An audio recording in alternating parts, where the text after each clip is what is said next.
Hello and welcome to the National Havoc Robot League season opener. My name is Kyle Kroos. Joining me cage side, Dima Papazian. Dima, how you doing? I'm doing amazing, Kyle. This is, like you said, the season opener for the National Havoc Robotics League, and we're going to jump right into it with the first fight of the day. Two legends already, Chainsaw Kitty versus Kintsurugi. Are you excited? Oh my gosh, this is some classic 3-pound action in Cage 2.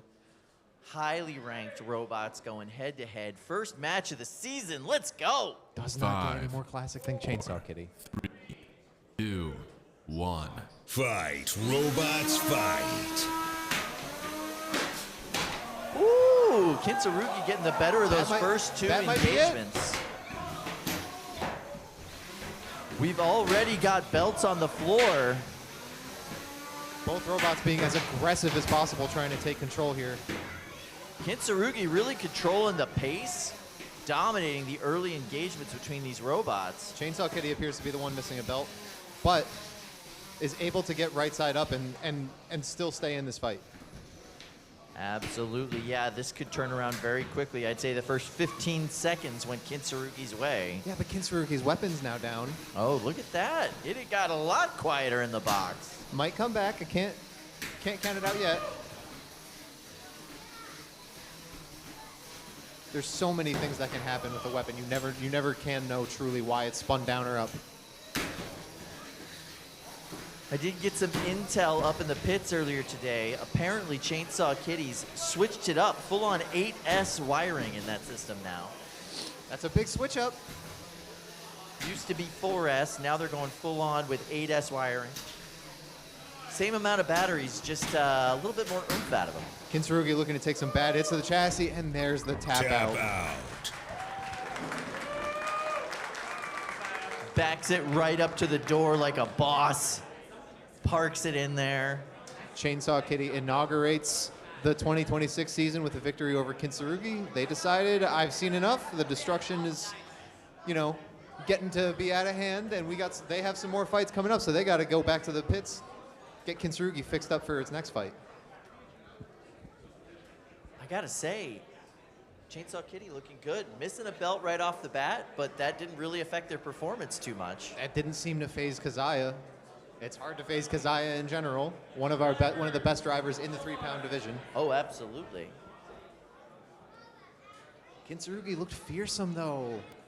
Yeah. Going toe-to-toe with Chainsaw Kitty head-on, winning those first few engagements, looked really in their favor in the first 15, 30 seconds. And that's what you got to do if you want to have a chance. Don't give KaZaA too much time to control that match. Well, they better bring that energy into their next fight, because Kintsurugi's not out yet. That was just their first fight. If they win the next two, they're in bracket.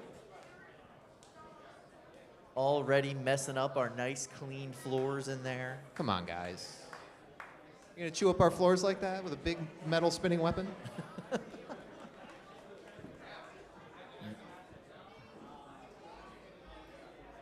Not a bad way to start off the year. Coming up next, we've got BRZRKR taking on Scrambled eggs. You think eggs are going to get scrambled right now? They're already. It's pre-scrambled. It's pre-scrambled. What a name! How do you scramble it any harder? It's pre-scrambled. They're ready to go.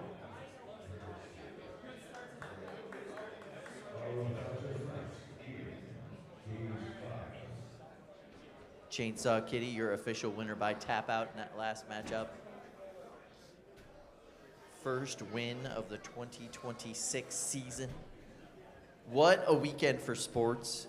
We've got the Winter Olympics, we've got the Super Bowl, and we've got the season opener for the National Havoc Robot League.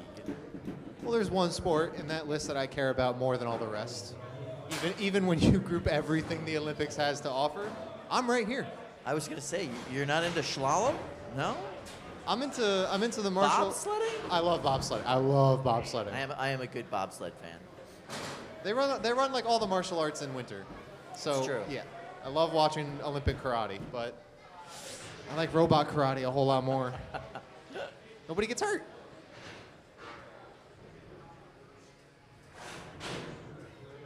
Except for your wallet, your pride. Well, those are the other people. Not me, not me. Not me. My pride's only been hurt once in this sport by my brother. Right. Cage managers have swept up the floor and got it all nice and prepped for our next two competitors. Oh my goodness, look at the horns on Berserker. Now that's a pretty bot. Absolutely. You're gonna see it loaded in a second. They have their aesthetics on lock, I would say. Aw, this team always does. Would you say it's more on point or on lock? I'd say it's on point, but that's because I'm an elder millennial. That's just me showing my age, really. We've got scrambled eggs here from the team at WPI. They brought a ton of robots to this event. They took over pretty much an entire section of the pits for the WPI team. The WPI Combat Robotics Club is only getting bigger. I know of the builders in the club, and they say we got some new members. We got some new people in the meeting this time. They're always in contention for the best university team here. Some years they're the clearly best university team here.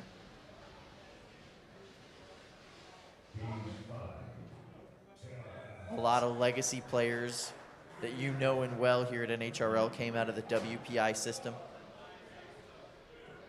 Scrambled eggs looking good. It's a multi-bot, and wouldn't you know it, they both have different kinds of verts.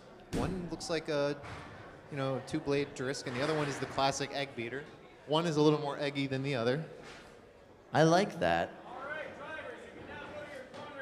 I'm really interested in this bot. I'm a fan of love multis. the aesthetics of this matchup. It's going to be really easy to tell who everybody is, A.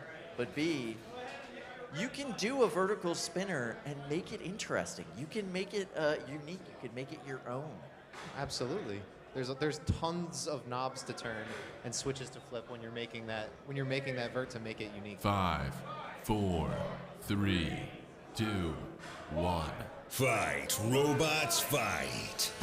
Berserker coming out fast, not able to win that ground game matchup between these scrambled eggs. Berserker wants to try to, use its superior weight over an individual segment of the multi-bot, try to knock one away and then attack the other one. Doesn't look like they can get a clean hit to make that happen, to separate them. No, and Berserker's spending a whole lot of time on its head and a whole lot of energy trying to get back onto its wheels. Scrambled eggs doing a really good job of attacking together these really concerted efforts. Whoa. Yeah, only one instance so far of friendly fire between the two halves of scrambled eggs. It's very hard to do. Berserker's starting to score those hits. There's another instance of friendly fire. Really nice angle there from the yellow half of scrambled eggs onto the side plate of Berserker. And great attack from behind. Oh, our first shot from Berserker. First roof shot of the day, folks. And there's the second. Berserker getting their flow now, it looks like. The challenge for Berserker is it doesn't look like they're winning these ground game engagements weapon to weapon. So they really got to hit their angles and avoid those forks. It's not about ground strategy for this robot. This is becoming more and more clear to me now. It's about going berserk. Chaos definitely feeds to their advantage. Whoa. Nice shot there. The green half, oh my goodness, the green half of scrambled eggs is looking worse for wear. They might be out of the I think it's fight. dead. Nope, little bit of twitch. For all intents and purposes, it doesn't look like it's going to be helping the yellow half very much. No, definitely not. Berserker really, it seems to be limited in its mobility too after that foray. Yeah, that left drive side, a little less active than it looks like it needs to be. We're 50 seconds or so left in the fight. It's Berserker's job to try to end it with a KO because it gets to use its superior weight now. You're only fighting one half of scrambled eggs. Managed to do such a good job against both. It should be easy pickings for the other half of it left. We've got belts on the floor. Yellow Looks like half. weapon egg or scrambled eggs is losing a little bit of the forks. They're doing an amazing job of staying square with Berserker and not letting any of those hits get bad. They're scoring some hits on their own, too. Oh, yeah. Not as easy as I made it out to be for Berserker. Final 5 seconds left. Can we get one more impact before we're all done? Yeah, a little weapon to weapon there just before the end. That was a great fight. Absolutely great first showing for Berserker. Cool looking robot. Love it. Really, really love the look of that robot. And I think Scrambled Eggs, once they get this kind of teamwork dialed in, that could be a pretty vicious WPI competitor. Oh, absolutely. Berserker looked fearsome, and Scrambled Eggs looked early on like they were able to use the strategy of the multibot, so to speak, to their advantage. Stray hits can knock you out more easily than if you were a single bot, though, because you weigh less than a single bot would, each segment of that multibot. I got some experience with multibots. I'm a big fan of them. There's a lot of little tweaks that go into sizing down something and cutting weight to make room for another robot. Absolutely, and especially now, you want to make sure you can still go weapon to weapon with the big boys and come out on top sometimes.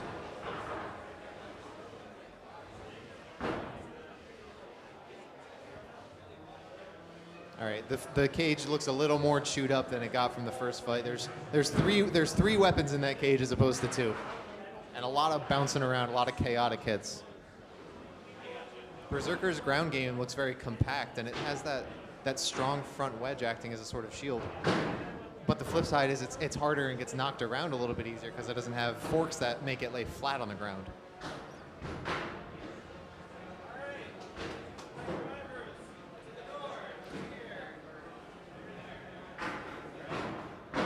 Cage manager giving instructions to everybody for the safe retrieval of their robots, especially at the beginning of the season. It's good to give out those friendly reminders on how to be safe. Safety first always in the sport, and we got processes. The weapon lock is the first thing that goes back on the robot when you're loading the robot out of the cage. You'll notice the controllers are placed down on the tables on the side of the box, far, far away, so you can't have any accidental activations. Yeah, most people will drive with a controller attached to them via a lanyard, but you don't want it bumping up against your chest when you're trying to put that weapon lock in, turn your robot off with the hex key, so better to just plop it right down, keep it away from any accidents that could happen. And it might sound boring, but I don't know. I love the safety of the sport too.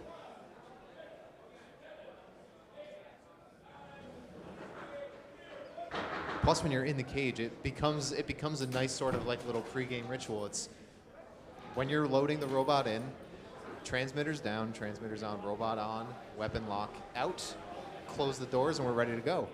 And then it's the reverse when you load it back out. It's a lovely ritual to think about.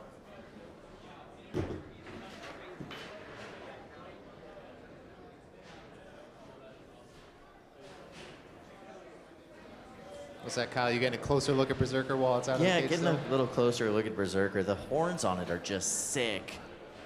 The aesthetics of that robot, fantastic. The color scheme is beautiful, but the design, the silhouette is so cool. It would look good in any color. Yeah, absolutely. You know, a Berserker's red, though. A Berserker is red. It should be. It should be.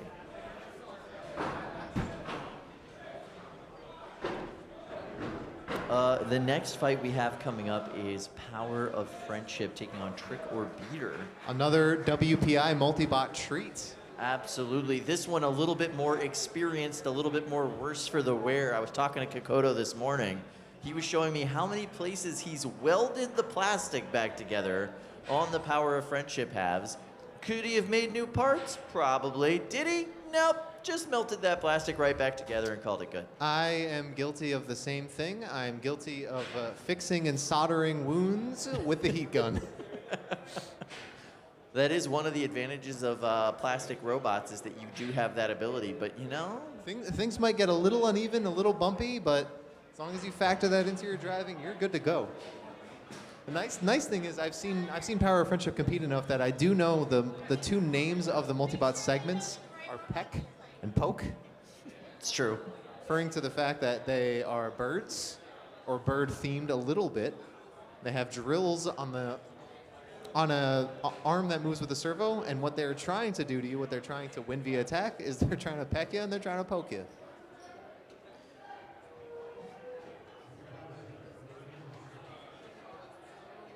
It's going to be an interesting matchup. Trick or Beater is a very classic two-wheel drive vertical spinner from the Skeleton Crew.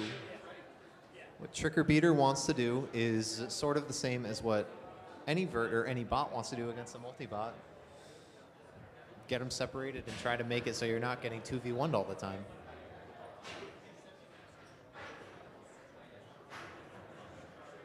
Trick or Beater has, I haven't loaded in the cage yet, but you can see right there it's got, well, that's Power of Friendship, but Trick or Beater has pretty orange sort of round wheels on the back of it. The wheels are, you know, far back in the classic beater shape.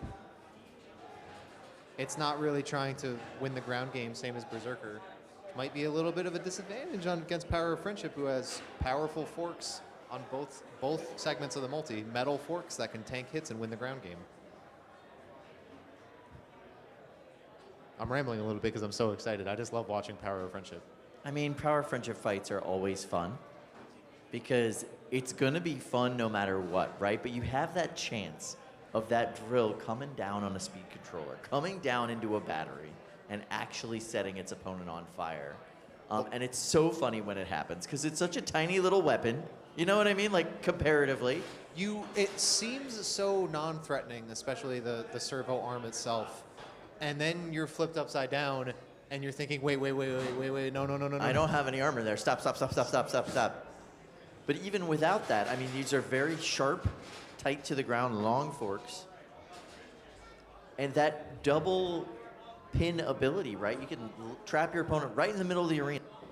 Yeah, they don't need the walls to even set up a strong overhead attack against you. They have each other, the Power of Friendship. Kokoto also gets to take advantage of a multitude of phenomenal drivers and partners on his team with Team WPI for each one of these events. That does change the dynamic of how they work together, how they drive together.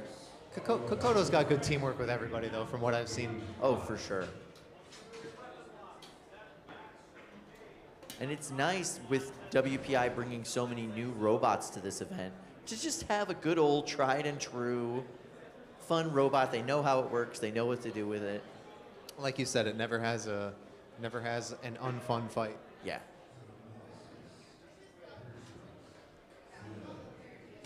Skeleton in the blue corner, WPI in the pink.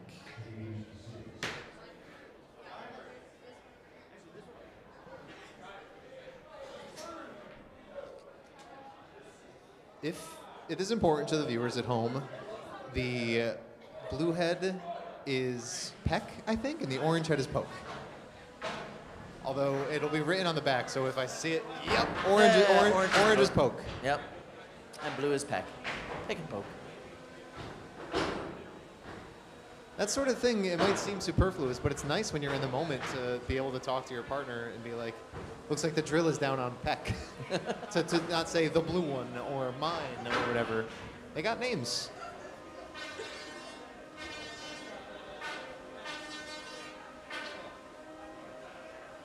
Trick or Beater's weapon is looking fierce. It looks scary. Maybe the Halloween color scheme is, you know, tricking me a little bit.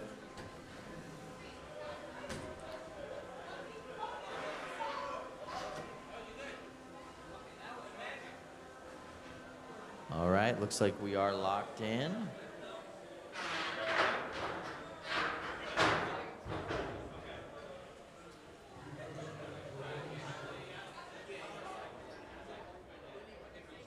Look at that weapon.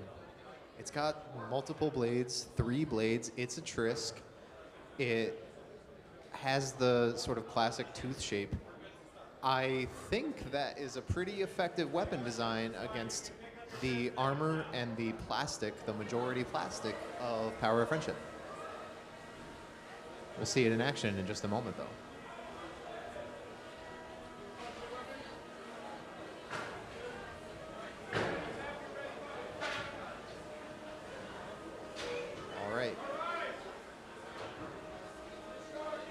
Countdown 5, starts.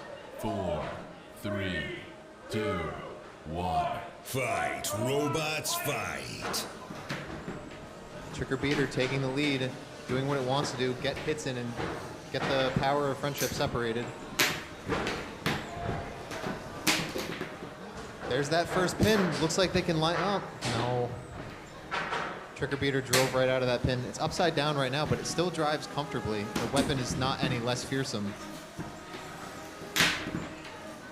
Power of Friendship is going to have a hard time locking in an attack without either Trick or Beater being upside down and exposing its unarmored sort of belly, so to speak, or getting a pin. But the nice thing about the servo arms is they can clamp down and hold a Trick or Beater or sort of reposition it without that pin. They're trying to work together to lock him down, not having the easiest time of it. No, he's doing a great job of kind of rolling over those forks, getting out of the position so that those drills don't have a good place to hit. Yeah, forego the ground game and just take those big wheels and say, I'm going to drive over what you try to do. It's like the drill can't easily penetrate that top plate on its own. It's going to have to find a different angle of attack. Ooh, near miss there. But when Trick or Beater's upside down like this, it exposes a weak point. Ooh, nice impact there. Both sides, pick and peck. Trick or Beater's starting to score some big hits. That's what it needs to win. That's its win condition.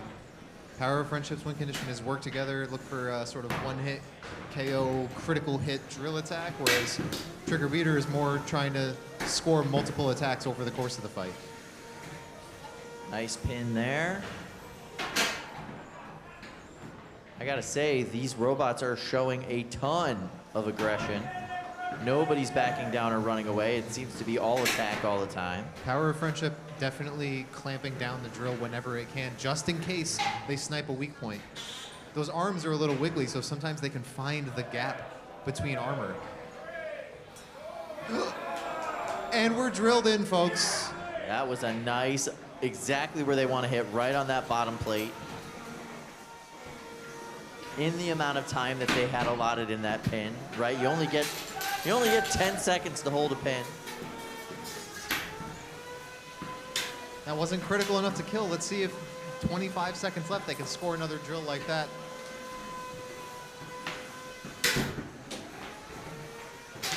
Trick or Beater looking for revenge for it, though. Drill going down into the weapon gap. Stopping the weapon. Could be grabbing at some belts, could be grabbing at some components. All right, so this will go to our judges. That was a little bit of a slugfest. Yeah. Went the distance with both of them trying to, never really letting up. Never showing one that was clearly dominant, both of them scoring hits. Power of Friendship going more for like that critical hit overhead that I mentioned. They only got one, but it looks good to get drilled through. Yeah, absolutely. And Trick or Beater really able to throw the two halves of Power of Friendship around the arena several times. Yes, sir. Yes, sir, skis. We'll see what the judges say, but that's not bad. Not a bad way to start your day.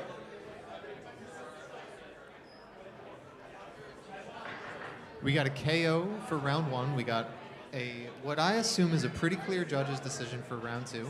Yeah, this one could go either way, really. And then round three, we got more of a more even slugfest. Already we're being given a variety of fights and outcomes. By the way, if you're curious how these judges' decisions are going, check out the Brett Zone right at our website. Link in the description, by the way. Lists every fight that you're going to see today. And you could check it out. You could check out all sorts of different angles on it. You could make your own little edits and cuts. It's pretty cool. It's a sweet little system. Yeah, I've been to tournaments for a lot of different sports, and sometimes it'll be like, how did that fight go? And I won't know until the next day when I ask the guy. But not in this sport. Brettzone's got everything. It's all there. If you did something embarrassing during a robot fight, it is forever recorded in the Brett Zone. We're so spoiled by getting to see every camera angle. It's Kinda nice. It's so spoiling. Ever since I first joined the sport, I was like, oh wait, I get to watch the fight from multiple cameras for like the whole fight. It doesn't, Yeah. I couldn't really tell what happened. Let me just check the other camera. Ridiculous.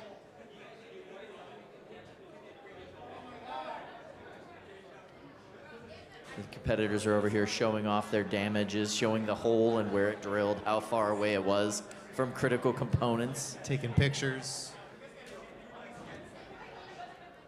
When your robot does what it's designed to do, right, especially when it's a kind of a hard use case like a drill robot, it is really gratifying when you punch through a plate and actually drill into the center of your opponent. It's really satisfying to have a hypothesis and prove the conclusion. Absolutely. Can we drill through you? Yup. Every now and again, that means you hit something super critical and smoke starts billowing out, and that's a good day. It's a good day when that happens. Okay. But who won the World Championship? Who won in December? Pinevictus? Who's right in front of me right now? Oh, that would be Pinevictus. A Golden Brett winner graces us with his presence in round 4. One of the season few Golden Brett winners who's never won a Golden Dumpster, Pinevictus. He popped out and showed everybody Yeah. what Pinevictus is all about. Sometimes you hit your stride at the wrong moment. Sometimes you hit your stride at the perfect moment. The right moment. But who's he up against right now? Just a little guy. That's not an epithet or anything. That's the name of the robot. Just a little guy. Just a little guy. Just a little guy. They got the same color scheme too, or a similar one. They might even be using the same 3D printed color of plastic. It's quite possible. Quite possible in this sport that two people order the same filament.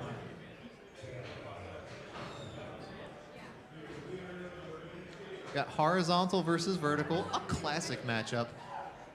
Pinevictus does have a wedge that he doesn't always have. It's a wedge he puts on for these horizontals. It's not the biggest wedge in 3 pounds, so let's see how many hits that it can tank from just a little guy. I know it's called just a little guy, but that's a pretty big weapon. Yeah, it is a pretty big weapon for just a little guy. You trying to trick me? You trying to make me not scared of that little guy? I think that was the point. Just don't worry about it. It's no big deal. He's just a little guy.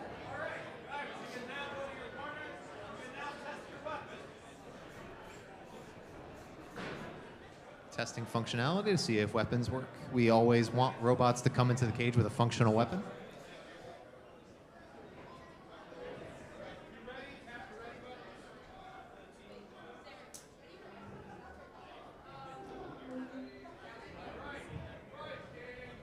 Five, 4, 3, 2, 1. Fight, robots, fight. Both weapons up to speed, very cautious. Whoa, Nice first impact there. Definitely going the way of Pinevictus and able to take advantage, coming in for yet another hit, and another hit, and another hit, and another hit. This is what we saw all world champs. One of the cameras got knocked around for just a second. We go to a different camera angle. Oh my goodness. This is just non-stop carnage. There goes the wheel, there's the tap out. So your reigning and defending world champ showing exactly what he's made out of, showing that nothing has fallen off since last season. Pure aggression from the start of the round right to the end. Anytime there was a second when just a little guy got knocked away, Pinevictus went right back in. Vicious, absolutely vicious. And looks like he was having a good time doing it too. As you can see, the overhead camera took a shot itself, dangling from the ceiling. We're ready to repair and replace those when that happens, but it does happen. We put cameras in the cage to show you the action, but sometimes the cameras are a victim of the action themselves. We brag about roof shots and we love seeing them, but there's stuff on that roof, you know? Yeah, we got lighting up there, we got sounds up there, we got venting up there. I love when the sign gets hit. That's my favorite. It is actually pretty cool, yeah. Pinevictus, you could hear sort of throttle to maximum at the start. I could hear the weapon spin up and went, okay, that's loud. And then it maybe went from like 75 or 80% right to 100, and I was like, okay, you came to play. or rather wasn't playing. Is it okay you came to play, or is it okay he's not playing? Oh, he does seem to be playing. He's laughing, he's joking, he's having a good time. I think he came to play. Is he married to the game, or is this maybe not a game? All kinds of different ways to look at that. And different competitors treat it in very different ways. Absolutely. Cage manager scooping out the wheel with the broomstick, tossing it over to little guy. I don't know if you want that. I don't know if you're going to use it, but got to get all that loot out of the cage.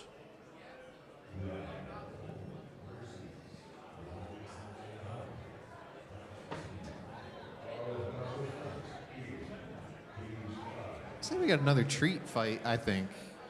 All the coolest bots are just here today. They're here every time, but I always get excited seeing robots like what we're going to see next. We see Power On, and we have B-Roll. B-Roll, you might have seen featured on NHRL's socials. I love showing people that video. It's such an interesting design.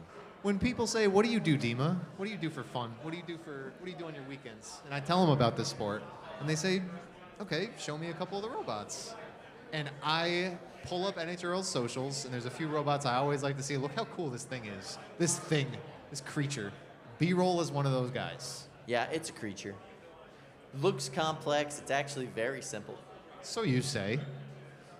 Difficult to drive, but very simple.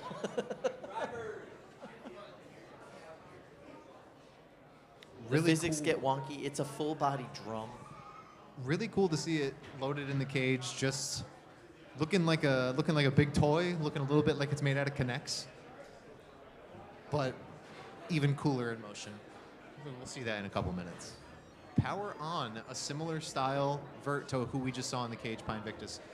Got that big egg beater style drum. Instead of a wedge, it has two little forks to win the ground game on either side.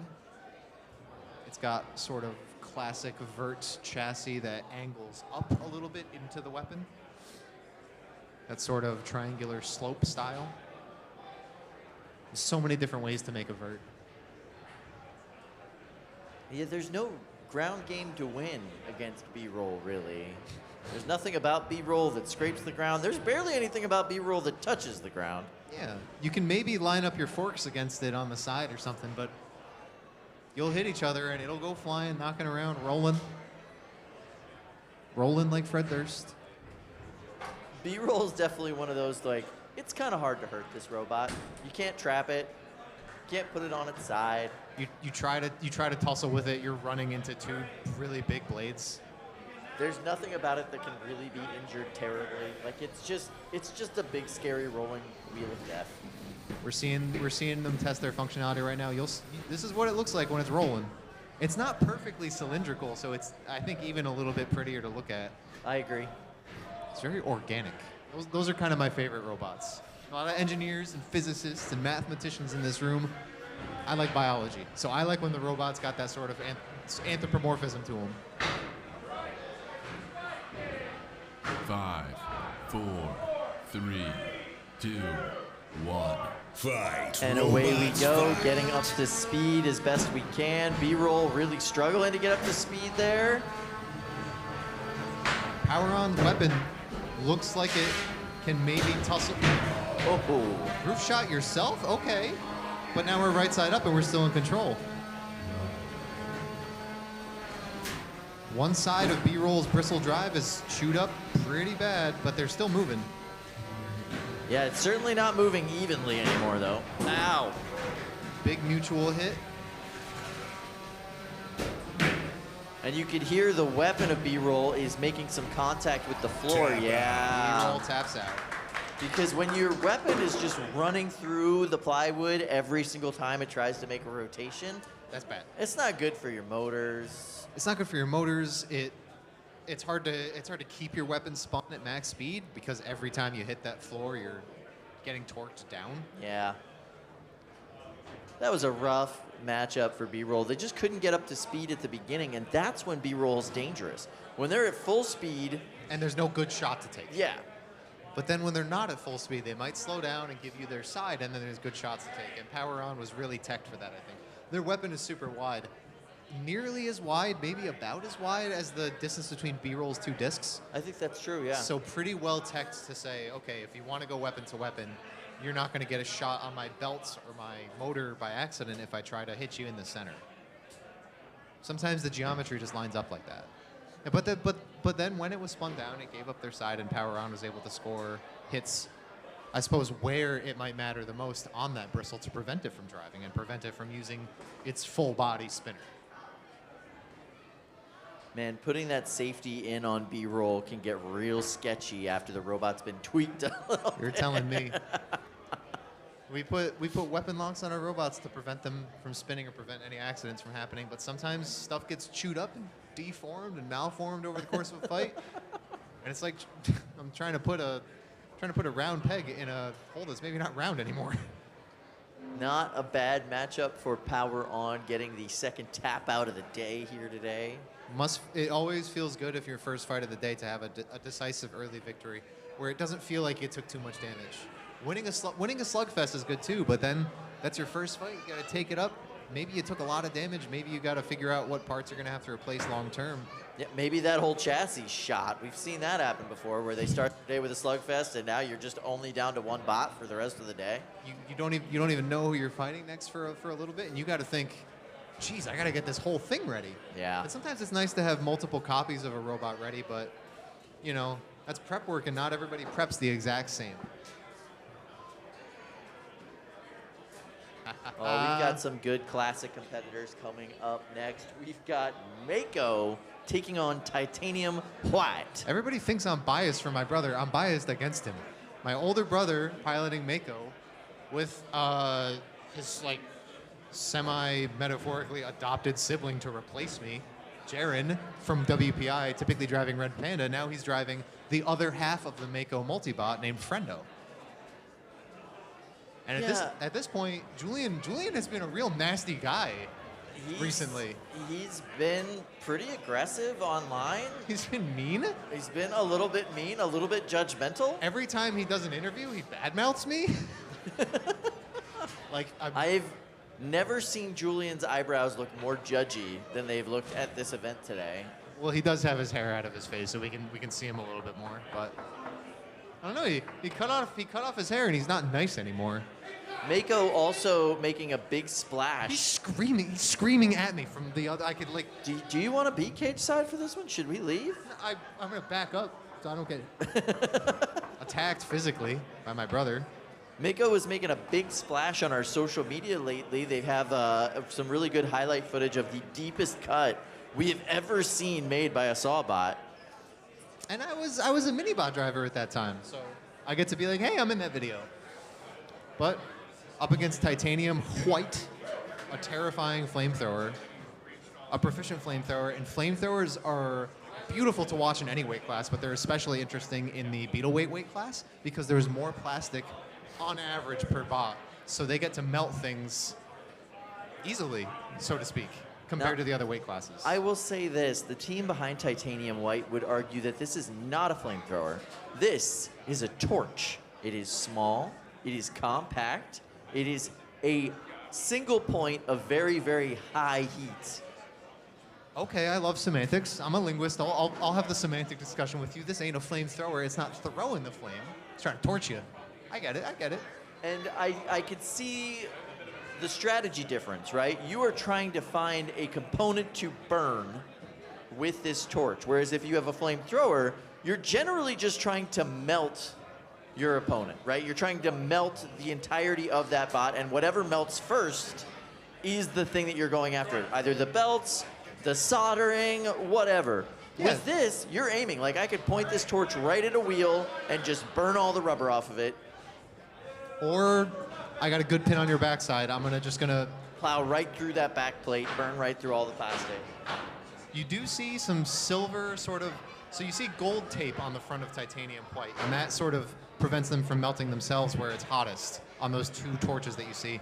Mako and Friendo have tape on their fronts that act as a flame retardant. So that is ideally, we can stop ourselves from getting melted here, or we have a little bit of protection. It costs very little weight to add, and against a flamethrower or a torch, you kind of want to add it every time.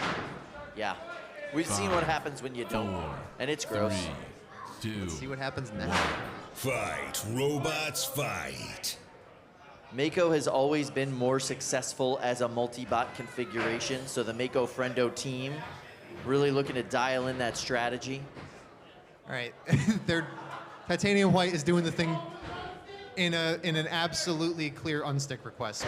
But now that the Yeah. unstick is called for, Julian's going to go for that critical hit right into the chassis. And this is some straight heel stuff. Get in between the house bot. Julian is screaming right now. Titanium Hwhite is able to get a good pin and some burns on Friendo. But when that happens, Julian can come up behind, use the power of the multi, and go for a snipe on the chassis. And it's never good to get the top of your robot sawed into, but when the inside of your robot is full of flammable like gas, There's the tap out.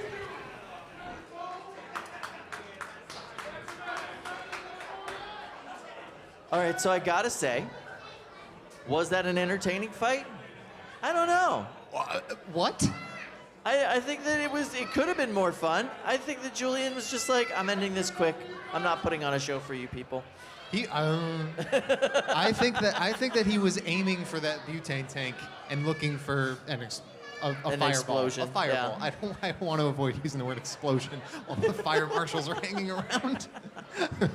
Contained small explosion. Fireball maybe sounds a little Tiny little explosion. nicer, a little more D&D. But yeah, Julian was able to get multiple deep cuts into the chassis of Titanium Hwhite, and they just decided this is bad. We're done. Stuff is gonna get broken catastrophically if I allow this to continue. Caused him to do the thing in the corner, almost got a great shot onto the belly of Titanium Hwhite in that compromising position.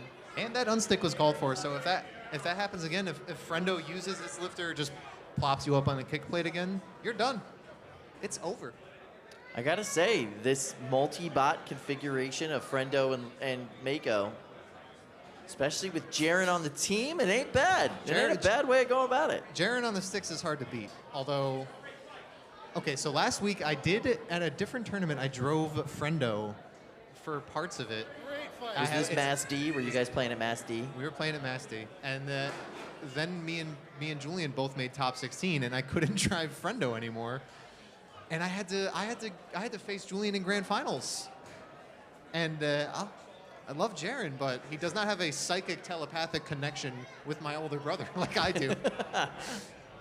There are these kind of hubs of combat robotics around the country and around the world, and Massachusetts, right up there in the Boston area, there is a massive hub of robot builders and robot fighters, and the Mass Destruction event is one of the longest running 3-pound events in the country.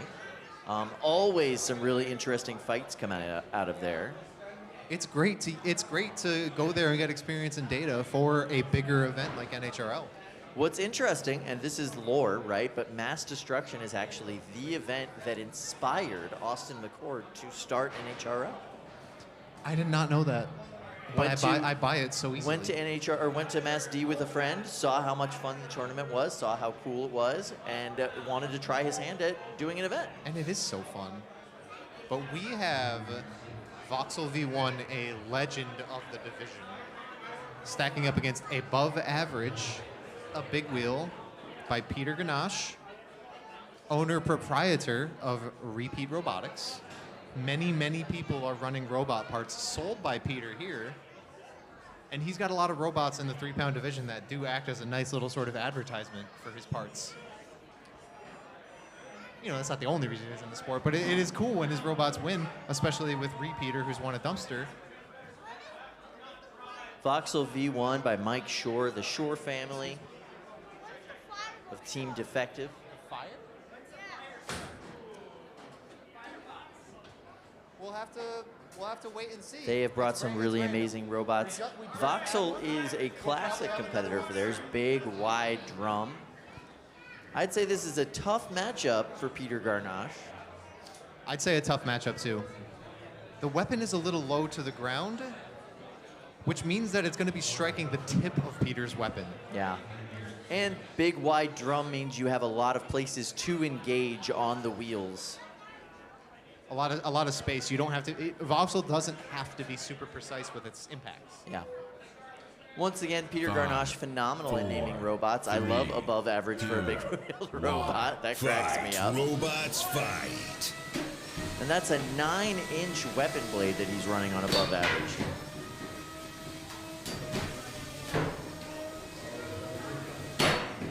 Whoa. There you see how that weapon-to-weapon impact came out. But you see, for those that have yet to see a big wheel in this sport, that's the name of the sort of archetype that above average represents. They're difficult to hurt, and those wheels are flexy and rubbery, so even when you knock it around, it's difficult to damage the drive the way it might be for another robot.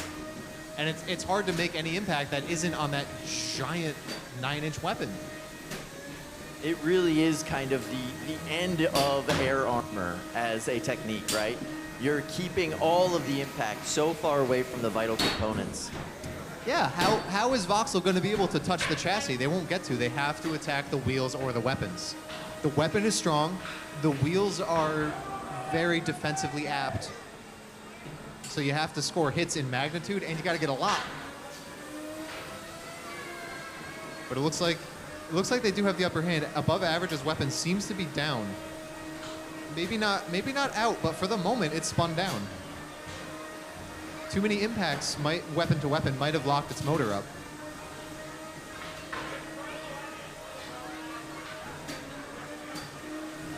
Voxel's doing a great job coming in and hitting these wheels, taking chunks out of that plastic. Halfway through the fight, you can see the chunks flying off a little bit.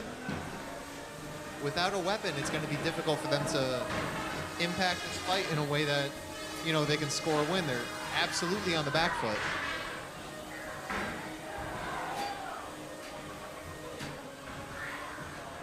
Yeah, every single one of those impacts is taking some more material off of those wheels. That's the thing, is I said earlier, you got to score multiple hits. Every hit adds up. You need a lot of them, but they do add up. And yeah, without that car wash of death, that 9-inch blade above average is really unable to control any aspect of this fight. The wheels aren't so straight anymore. You heard that clank. Even though the weapon motor isn't spinning, you still can jam the top of that weapon into some places. I never like to count out a robot because I always say anything could happen.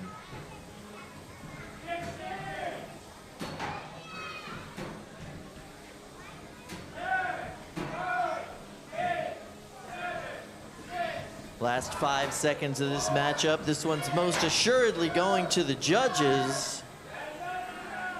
But we do have something new for this season in fights like this that do go the distance and do go to time.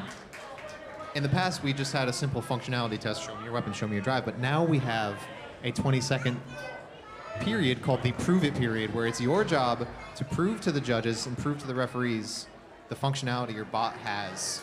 To prove my drive is working, I can flourish like I could at the start of the fight, my weapon is working, etc. Maybe do a little dance.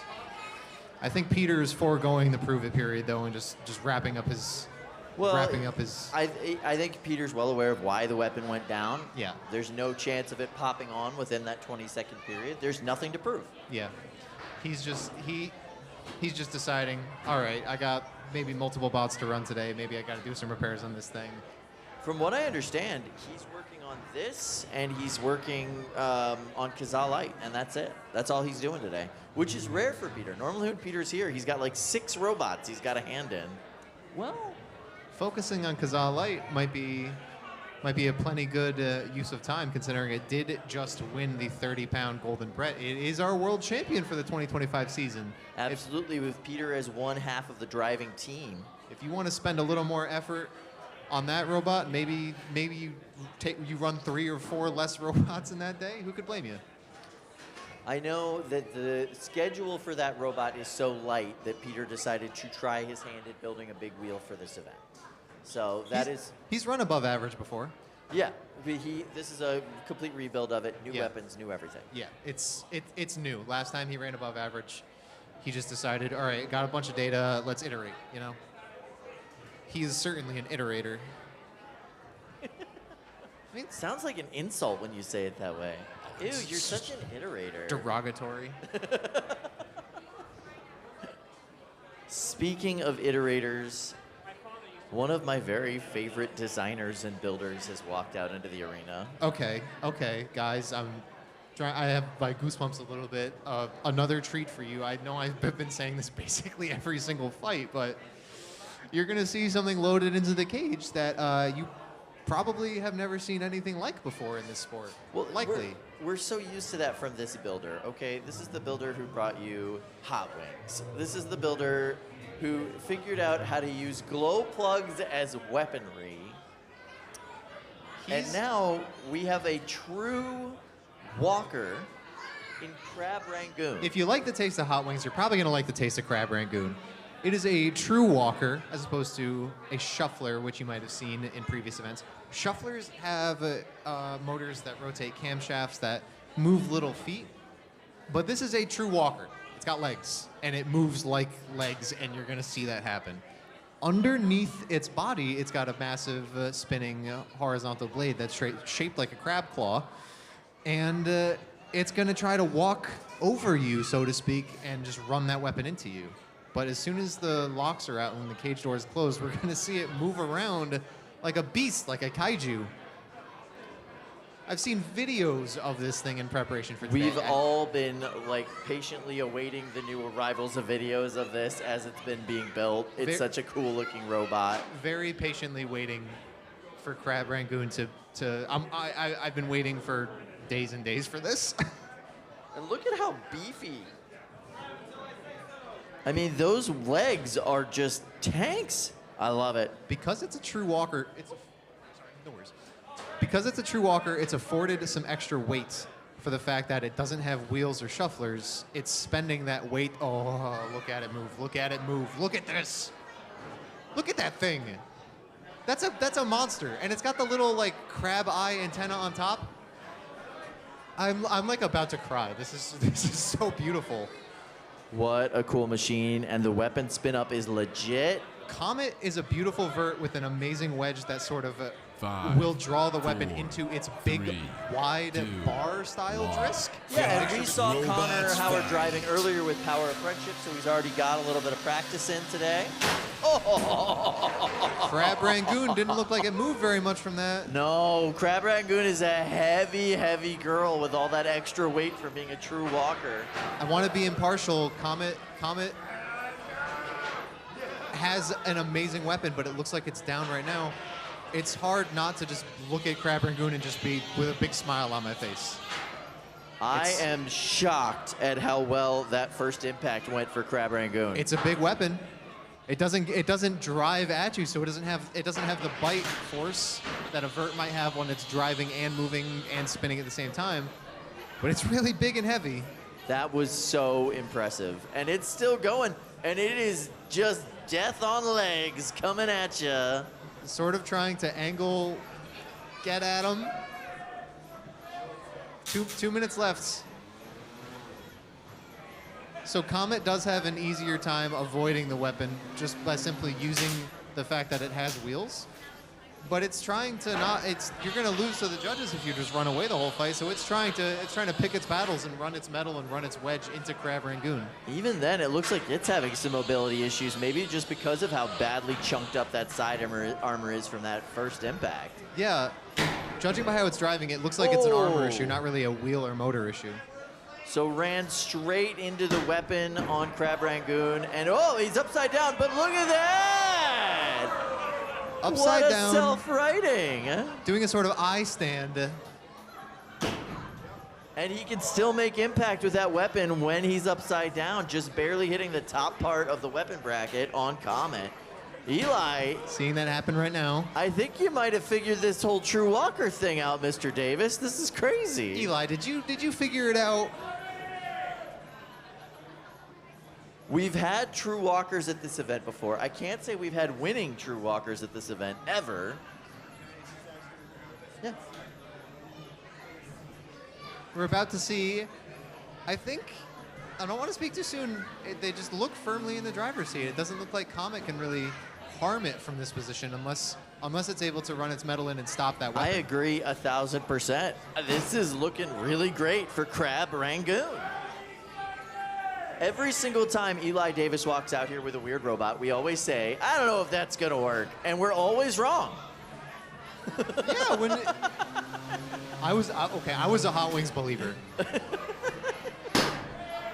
Hot Wings and Buffalo Wings, really amazing robots. They are glow plug grippy robots. But Crab Rangoon may be appealing to a wider audience here, you know?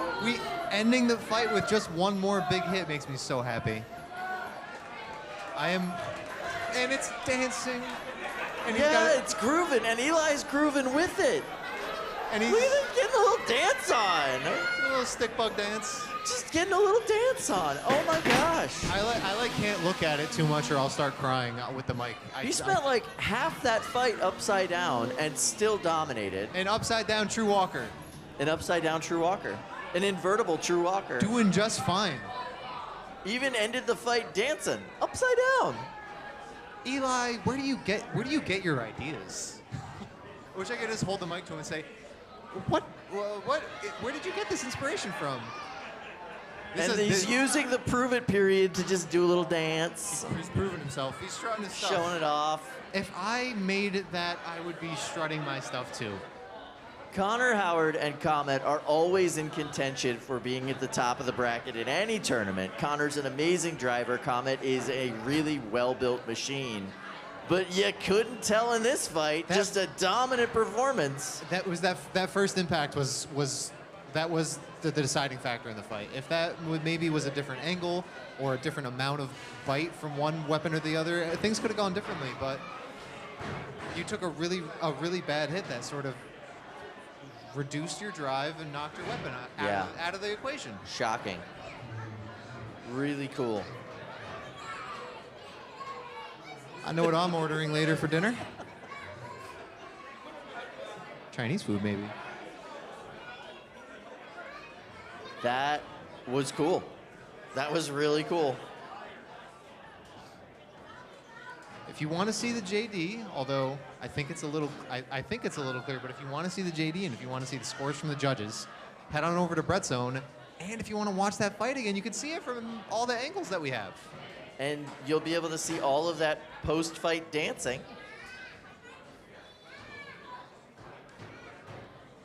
Is Shredder from the Teenage Mutant Ninja Turtles like stepping up right now? Is that what I'm seeing?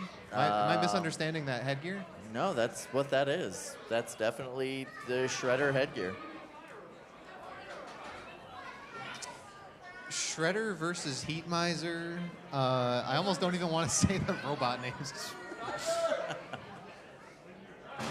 Okay, Clyde, one of our classic flamethrowers, a really beautiful flamethrower to watch. This is not a torch, this is a flamethrower. And when he is driving Clyde, he wears his Heat Miser hat for obvious reasons. Shredder, a horizontal I've never seen before with a classic sort of tombstone style design, is wearing the headgear of the robot's namesake.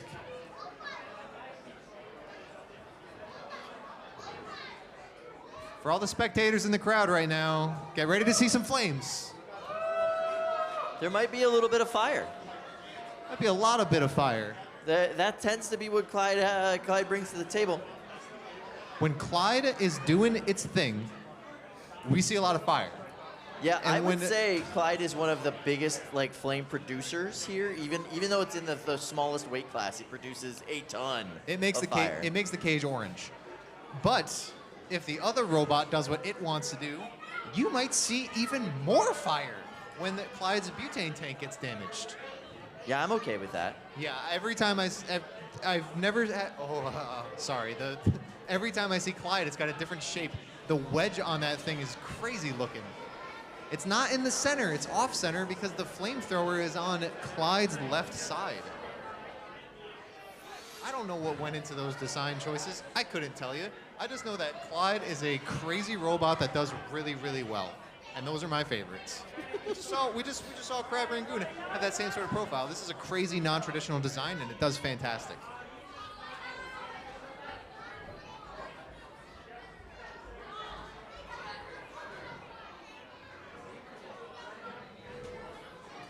Shredder looks like maybe not so plastic as some of the other robots, so I doubt it's going to get melted in the same capacity. No, That's Clyde's really looking to pin him up against a wall and try to burn out those belts. That's the best strategy they could possibly do with their design type. That's the win condition. I totally agree. 5, 4, 3, 2, 1. Fight, robots, fight. And there's the fire. Clyde isn't going to wait to pin you and then start blasting you. It's going to have the fire on. It does just make it more entertaining. Wow, yeah, that's the thing, right? It's a slow cook. Here's where you don't want to be against Clyde. You're just sitting in the flame. And look at how the plastic is frosting and caramelizing. Shredder's on fire, but still moving. That's the belt, it looks like, too. Yeah, it looks like the weapon might be out of commission, but they're still moving. So now the goal is to keep pumping heat into that wedge between the two plates of the robot. We've seen so many exciting fights already in the first hour of the season of 2026, but the crowd is going nuts for Flame. I think we might get a flamethrower knockout in this fight if this keeps going this way. This is looking that way. We got 2 minutes left, and Clyde's butane tank has a lot of that's a lot of ammo. Clyde, in its career, has knocked out 4 robots with flame, full-on knockouts. Will they get another knockout in this fight? They've got plenty of time. They got 4 tallies. I think they're going for that diagonal. Mark it off as yeah, a 5. the big slash tally on there. You're right. Wow. Shredder, show us some movement, buddy. What do you got going on over there? Ref is saying, I got to see movement or a call for an unstick. And there's the KO count. The ref is screaming it out. And we have our first official knockout of the day. No tap out here. Shredder wanted to hear that bell ring. Still a little bit of flame emanating from the inside of Shredder. It's still on fire. So that is the 5th career knockout for Gabe and Alex of Clyde. Just a delight to see the flame itself. It's just beautiful. It's just I know it looks great on camera. Folks, if you can make it down to NHRL, the flame is always even more beautiful in person. The sparks on, verts and horizontals, yes, but all right. Cage managers hit you with a fire extinguisher real quick. We got a lot of fights to go. We can't just let you burn out for the full. We can't just let you stay on fire forever. There's a lot that our team has to do to make fire available at these events, make fire safe at these events, and be within local and state guidelines at these events with our fire. So whenever you see one of these really spectacular flamethrower matches, it's so gratifying because you know how much work came from the entire team to make that happen. But it's also really gratifying to see a flamethrower get a knockout in any weight class. In the world of physics and massive spinning weapons and 300 miles per hour tip speed, what scored a knockout in this fight was flame. Yeah. Good old classic. Prometheus brought it to humans. Fire. Pin you to the wall, melt everything you like about your robot, call it good.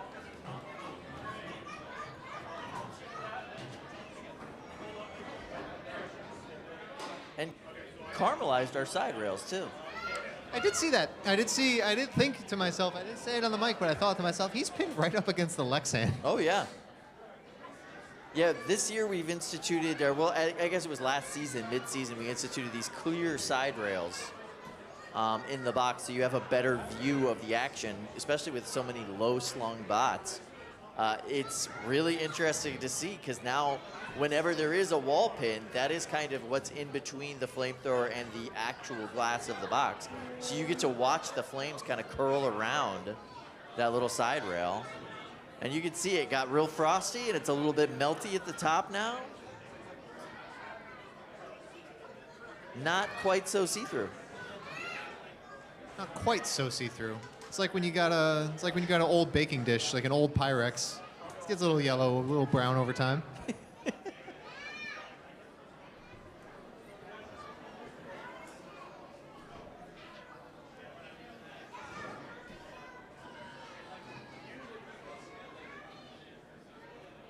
I am really excited about this next matchup. We're going to have Bagheera. From Crafty Cat Combat. Amen. We're going to have Warhard from Texas, Jonathan Juarez. I love the way he drives his robots. This is going to be some real head-to-head, you know, we're sprinting full force at each other, headbutting as hard as we can. This is headstrong, stubborn, vert gaming. One of the things I love about Warhard, too, is Jonathan's not about configurations. He's built an optimized robot. He doesn't care. I asked him, who are you facing? He goes, it doesn't matter. Peter knows. I haven't looked, he said. What an attitude. Every pilot has a different attitude when it comes to, you know, having configurations ready, really trying to scope out your opponent. And then some pilots and builders are just like, I'm going to do the same thing no matter who's my opponent is. Yeah. I've refined my strategy. I don't care about their strategy. It's all good. Doesn't matter. It's not how I drive. I'm a worry ward. I try to look at the whole bracket, see every possible match I could have. That's one of my favorite things to ask in the morning when I'm, you know, interviewing competitors. Hey, who is your first opponent? What do you think about them? What do you think about, like, who you're facing? And you get to hear a lot of good insight from that. Not from Jonathan. He's just like, I have no idea. Don't know, don't care. I'm going to kill them no matter who they are. It's a good attitude.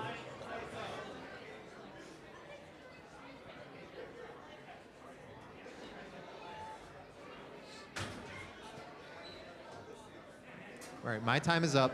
I won't be announcing for this fight. It's been a real pleasure for me to be cage side opening the inaugural 2026 season, but I'm going to kick it over to my favorite and your favorite evil henchman, Sam.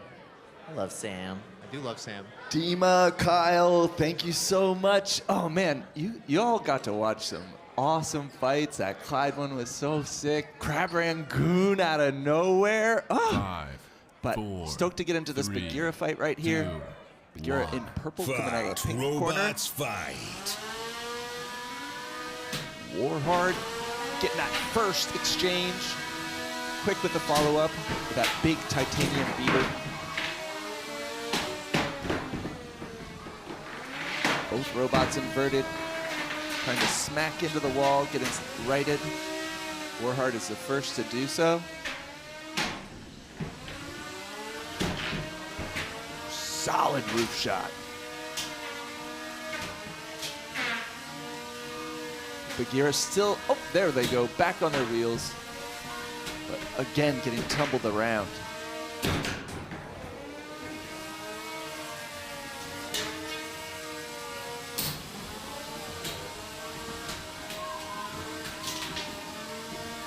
Jonathan doing a good job of resetting after the impacts, keeping the weapon facing his opponent.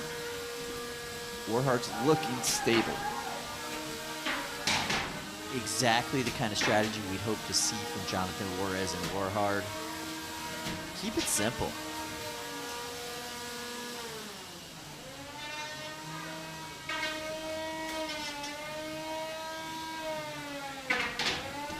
There we go. Bagheera back on their wheels. They are currently forkless.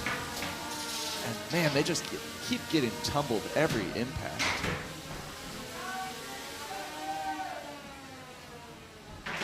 Jonathan builds some just solid machines. Nicely done. Uh-oh. Ooh, they're doing it. They cannot move themselves on that weapon, or at least not very far. It's thinging. Thinging it right up. Are we going to see the blue lights? There they are. They've called for their unstick, and Jonathan right away with the impact.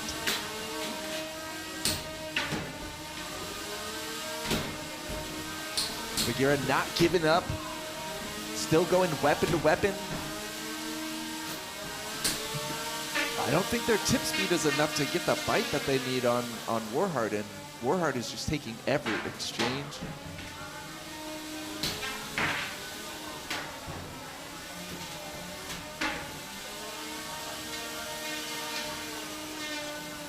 Cage itself is becoming quite the mess. Bagheera's left side armor starting to fail. Not seeing any drive. Weapon spun down. This might be it. I see fingers moving on sticks on the Bagheera side, but Not much movement whatsoever. Yeah, this is going to go to the judges, but just barely. Tap Oh, out. never mind. The Bigheera team said, no, thanks. We don't want to get hit again. We're all done now. Took him a good long time to tap out, though. A valiant effort from Nick and Bagheera. Still able to move at the end. Repairs won't be horrible. Hopefully. You never know until you dig into your bot.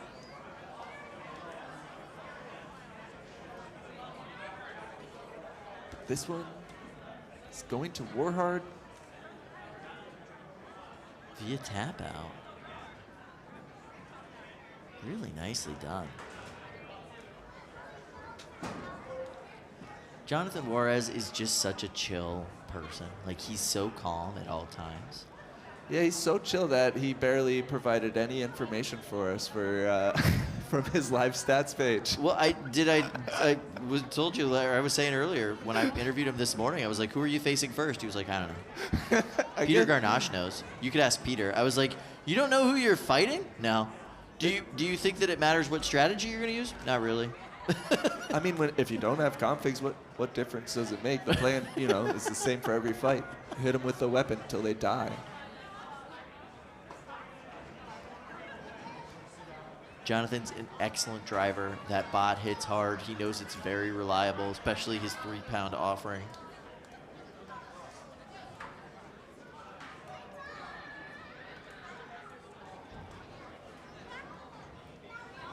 We're going to start moving up into the bigger weight classes kind of soon. Looking forward to some of those matchups. I really can't wait to see Fish versus Gored. That is going to be an amazing fight. Two really cool big robots we don't get to see a whole lot around here.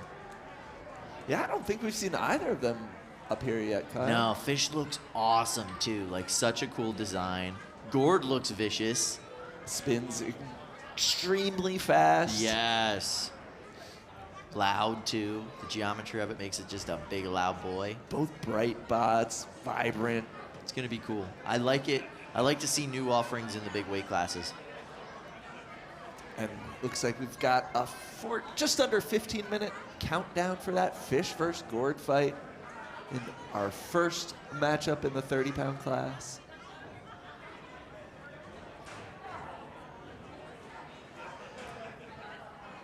Yep. A banger for the first of the year.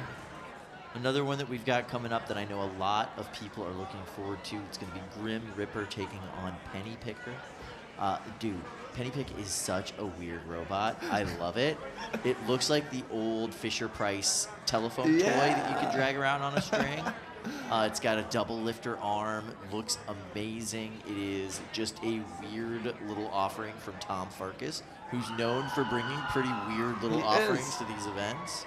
He's the king of whimsy. Yeah, the king of whimsy. And this bot is no exception. I'm not sure if he's going to be able to run the phone in his matchup against Grim Ripper.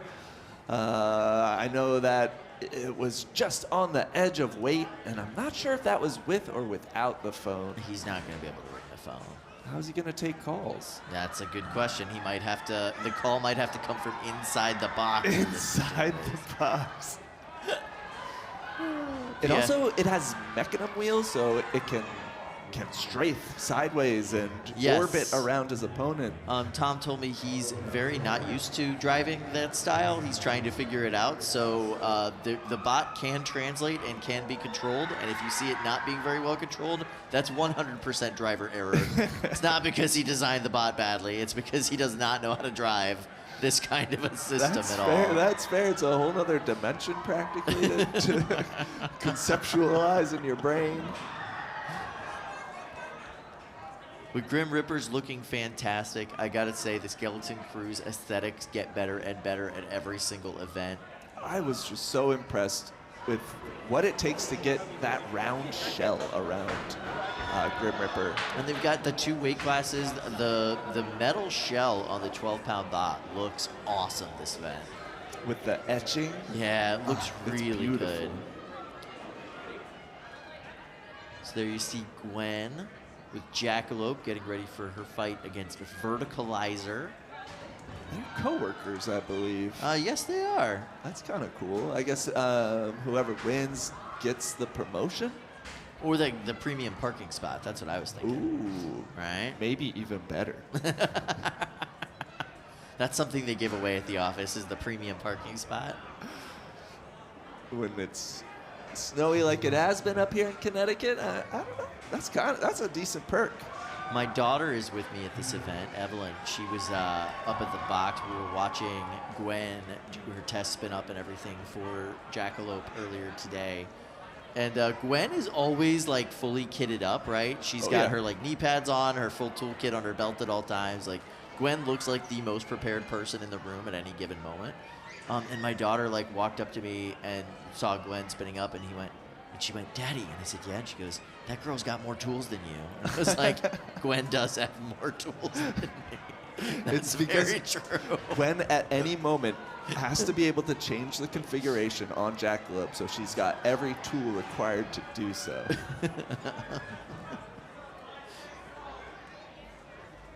But yeah, fully prepared for the event. The knee pads on because, you know, you got to kneel down on this concrete all the freaking time. You got to always be down picking things up. Protect your body while you're doing it. It's smart.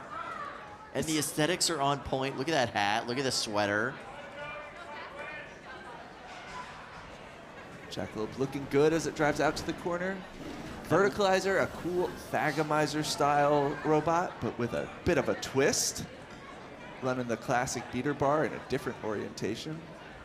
So it's going to try and swing that beater bar around and hit the broadside, the sides, the wheels. Are they only running one beater? Looks like it. Yeah, that's interesting. Normally you see the Verticalizer with 2. 4, 3, 2. You usually see them with 2 at the start of the day. Yeah. Robots fight. All right. But I guess they're really focusing on one direction of spin. So why bother putting the other weapon on? Fascinating.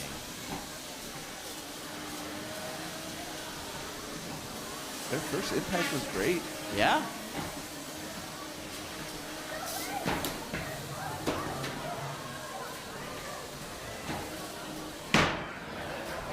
Verticalizer, one of those kind of novel robots when it first came out. Made a lot of people question whether or not that made any sense at all.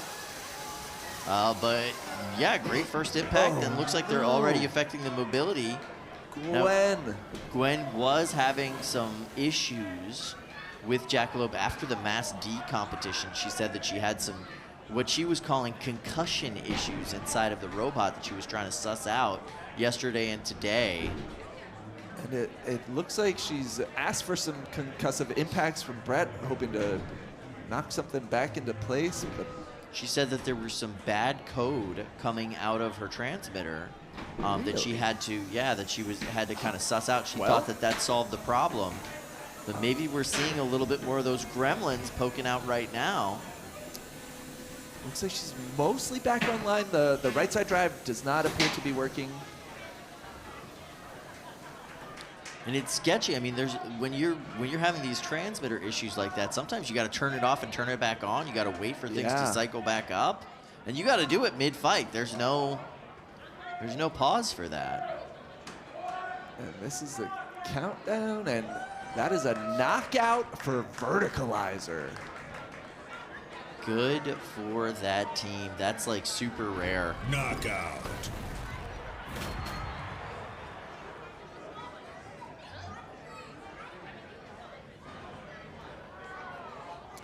So props to Joey Chua, taking out his coworker.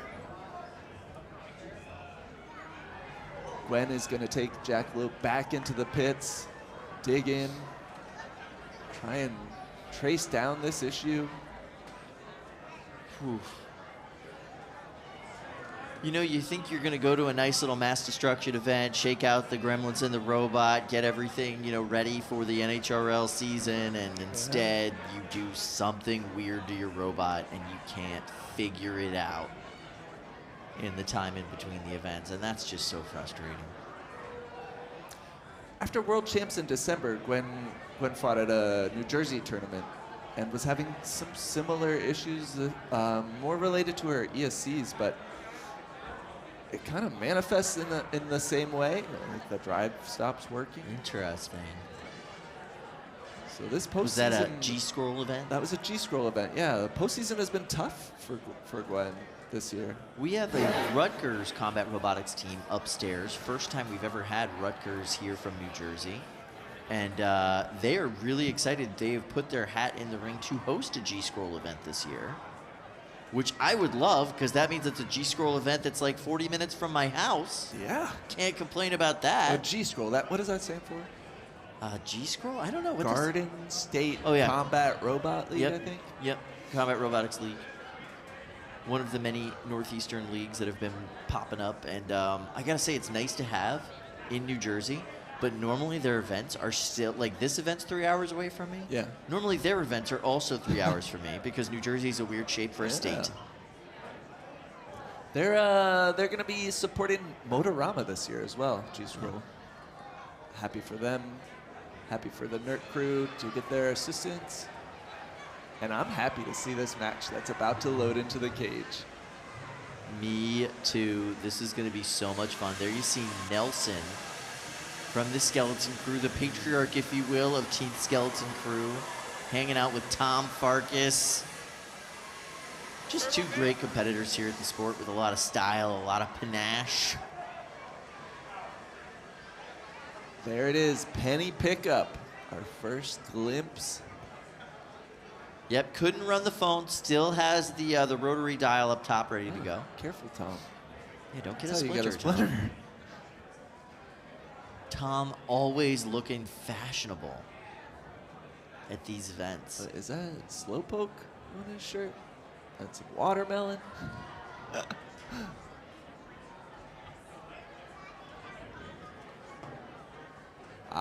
That is a measuring device for damage to the cage. And look at that, Kyle. That is a gouge. And is that a crack? It looks like a crack, yeah. It's either a crack or a hair on my screen, but I think that's a crack. Yeah, it's definitely a crack. Okay, so what Ref Alex is doing right now, he is marking the endpoints of this crack. It looks like the gouge was not large enough to warrant a panel swap. So this crack will be monitored. This is on our inner layer of the cage here. So there's dual layers of polycarbonate. That's like a bulletproof plastic. And if that crack grows throughout the course of the day, that could potentially trigger and need to swap out that inner panel.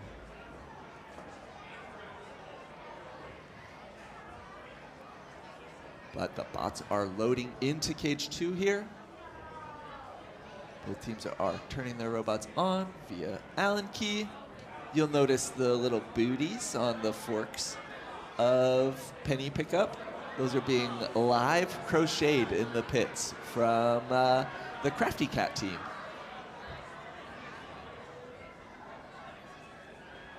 What a cute little robot. There's like a meme. Opposite aesthetics here, yeah. Oh, about like your bright cloudy friend like, and your yeah. gothy friend and how similar vibes, different aesthetics. Very much so. Look at these little lifters. Oh man, I love that movement. Everything about this robot is cute. Also, weird mobility is like a thing that Tom likes to do, right? Like he's got walking bots. Like Frank has a much different walking style than Paws. That Paws, and then that's different than Clockwork Princess Chelsea. So of course, if he's gonna do wheels, why do normal wheels? You know? Yeah. Mouse, I think, was the last robot he had with normal looking wheels. 4, 3, 2, 1. Fight, robots, fight. Hit him with the 360 Penny Pickup. Nice lift there from Penny Pickup. All right. Yeah, throwing Grim Reaper on its head and driving that weapon into the floor. This is an effective strategy. Oh no. We're down an arm. One arm down. Penny Pickup still able to lift with just the solo arm. But it's looking a little loose too. Yeah, it's been hit from the side a few too many times. And you know what's not great for this Mechanim style of wheel is getting hit. At all. Right, even a little bit. To Tom's credit though, he swapped out all the brittle plastic that came on those off-the-shelf Mechanim wheels with printed TPU. I didn't know that. That's smart. Well, now there's no weapon left on Penny Pickup. The judges are going to judge unfavorably on that if this goes to the judges. We've got 2 minutes and 4 seconds left in this fight.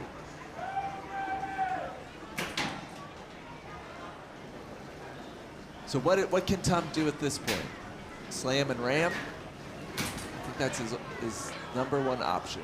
Yeah, break the proverbial fist of Grim Reaper on its face, literal face. Literal face. Watch out for your eyebrows, eyelashes, excuse me. Yeah, I don't see any eye protection on Penny Pickup at all, now that you mention it. Could have used some safety glasses. I wonder how Nelson feels right now. Probably like a bully.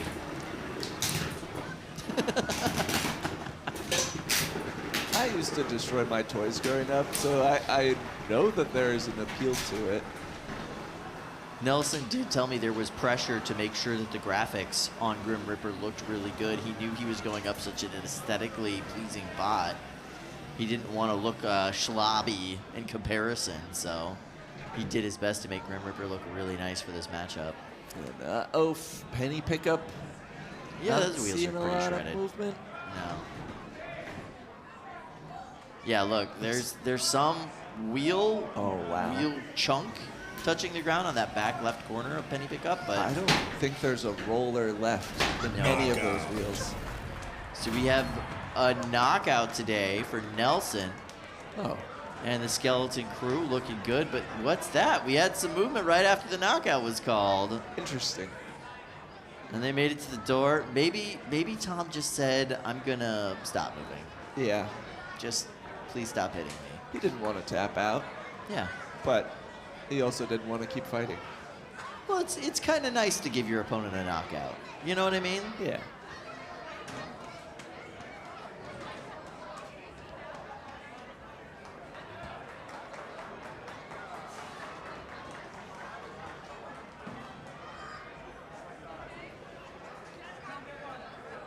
So, looking good, feeling good, bot performing as expected. Tough matchup for Tom Farkas and Penny Pickup, though.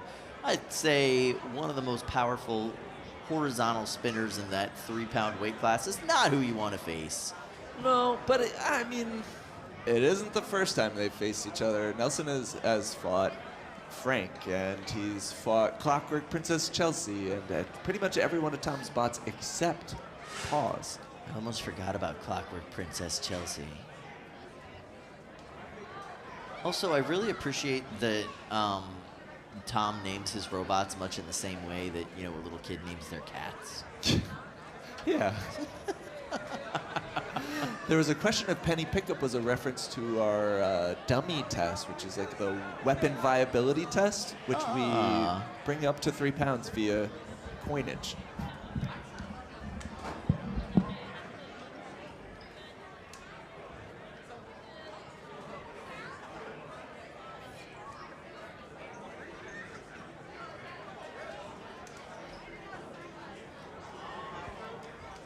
All right, looking ahead, what do we have coming up? It looks like that 30-pound matchup, the first one of the new season here, Fish versus Gored.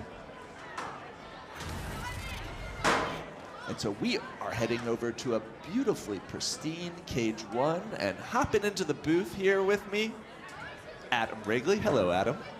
How you doing, Sam? I'm doing pretty well. We've had some really cool matchups this morning. Yeah, I'm excited. I saw a true walker win a fight, right? That happened. That happened. First win for a true walker here in NHRL history. What do you think of Crab Rangoon? I mean, I love it. Yeah. You think there's elements of that robot that you might bring over to Drift? Well, Drift is a size compromise in the walking mechanism, so I can't quite reuse that system. But I loved watching it crab around the arena. Yeah. I think when it self-righted, or I guess just flipped its legs over. Yeah. The upside down config where it flipped the knees inside out was something. Oh, so cool. The celebration dance at the end, the little wiggle, was good. Little wiggle and wave. And yeah, it'll be good to see how that evolves. You know, like you could really see the weight advantage they had. Oh yeah, they in were the planted hits. on those hits. Yeah, we're chatting in the break room, you know, if you're driving the vert against Crab Rangoon was a walker with a big horizontal, like, do you just box rush it or do you try to hit the legs? And some people were like, oh, I think you just box rush. I was like, I don't know, you know, that weighs twice as much, that robot, you're going to go flying. And that ended up being what happened. And then, you know, the vert was basically destroyed, disabled from then on out. Yeah, tough to get to those legs when you have to crab walk yourself. Yeah. All right, in the cage now. We're at cage 1. We've got Gored with the pink and Fish with the blue and orange.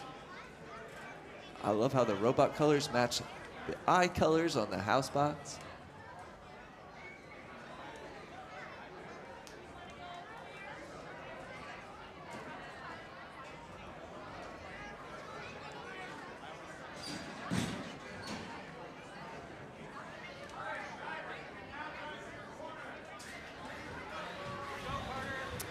All right, Gored coming from Carter Kurtz. He's driving this one, but it is from, the team out of Indiana. This is their first tournament with this robot. It's a brand new bot, I believe. Brand new to NHRL at least.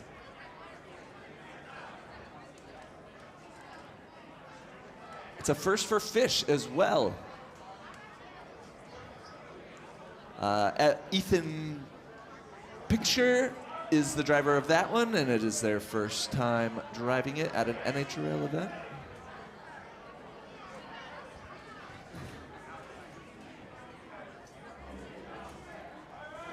So FHS, pronounced fish. Yeah. It's like, what do you call a fish with no eyes? Fish? Yeah. I really like the 5, look of Gored. 4, 3, 2, Just looks 1. dangerous. Fight, robots, fight.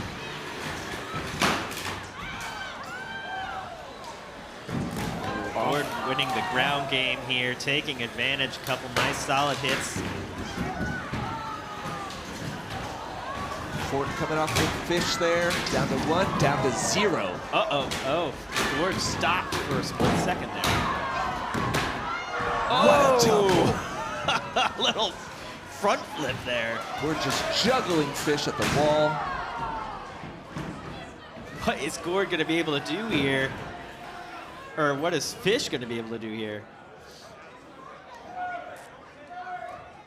It looks like Gored's weapon might have slowed down. I was saying, the colors here are confusing. We got the teal robot fighting in the pink corner and the pink robot fighting in the Why teal they corner. do that to us? All right, well, Fish's weapon still seems functional, although they are getting pinned up currently. Another weaponless pin here. Now, when your weapon is down, you are allowed to pin more than when your weapon is operational. That's a new tweak in the rules. Usually, you'd only be really allowed 2 pins. Any successive pin would be negative points now in the judge's decision. Oh! Weapon still working on Gored. Fish is propped up. They have used their unstick, and here comes Gored. Trying to get to it before flow there. That's interesting. The weapon was down for a while there. Now, that can count against them if this did go to the judges. That would be negative on their conditions. Tap out. That's not going to happen because they get the tap out victory.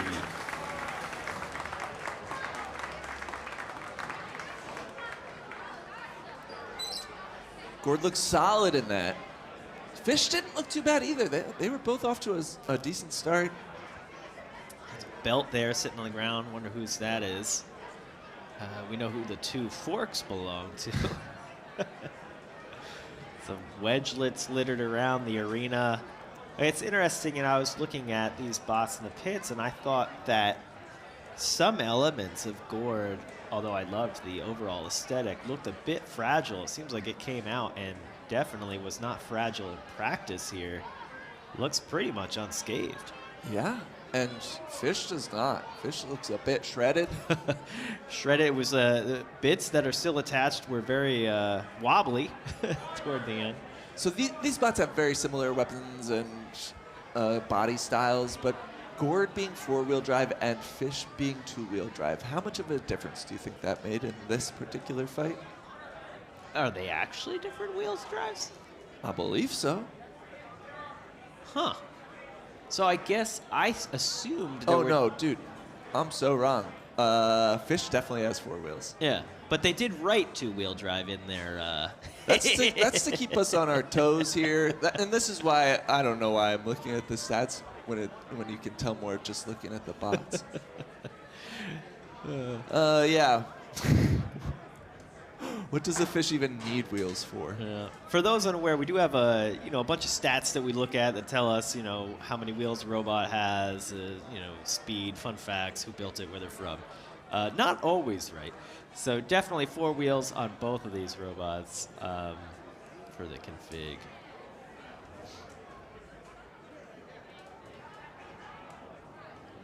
But yeah, I think we might see that matchup again later today.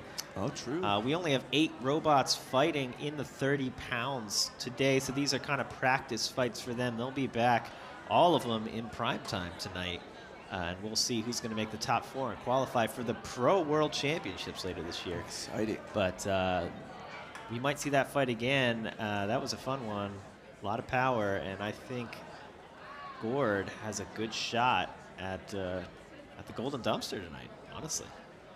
Yeah, who do you think could stop them, though, in this 30-pound class? We've got reigning champion KaZaA Light. I mean, you can never count out KaZaA Light. They are so hard to fight against. Yeah. I mean, as shown by their Golden Brett World Championship status, reigning world champion, a multi-bot flamethrower robot. Who would have believed that this time last year that was going to be the case? But yeah, KaZaA Light, so much power, drive power, flame power, and 2 of them, it becomes really hard for either of those robots if they end up going up against KaZaA Light. You just got to hope you can take one of them out early, because if you have to fight 2 of them for any duration of time, you're gonna get the wrong end of that stick most fights. Because they're so good at getting under you, getting those pins in, and that's just one of them. If you can handle that one, you got to look out for the other one. Cage crew in here, sweeping up the big mess from the very first fight in this box. Not looking so pristine after that one. So decent chunks taken out of our kick plates.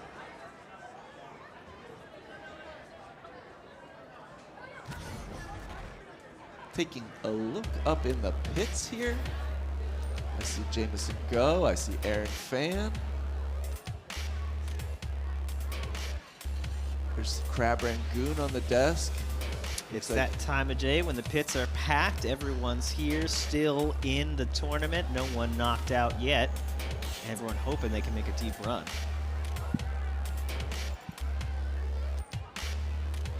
It's not quite hectic yet. I think people are, they're through safety early in the day, but it's gonna get hectic real soon. That kind of like midday lunch rush of yeah, we're about to hop into some 12-pound action. So coming up, it looks like we've got some Caldera 12, we've got Grim Ripper 12, we've got Carmen, some really solid 12-pounders coming up. And speaking of which, loading into the cage now, Glenn Voxel with Caldera, and he's going up against Inertial. Inertial is a interesting looking bot. Inertial is, they're a shuffler, right?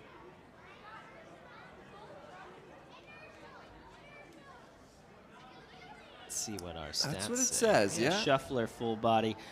It's a bit tall.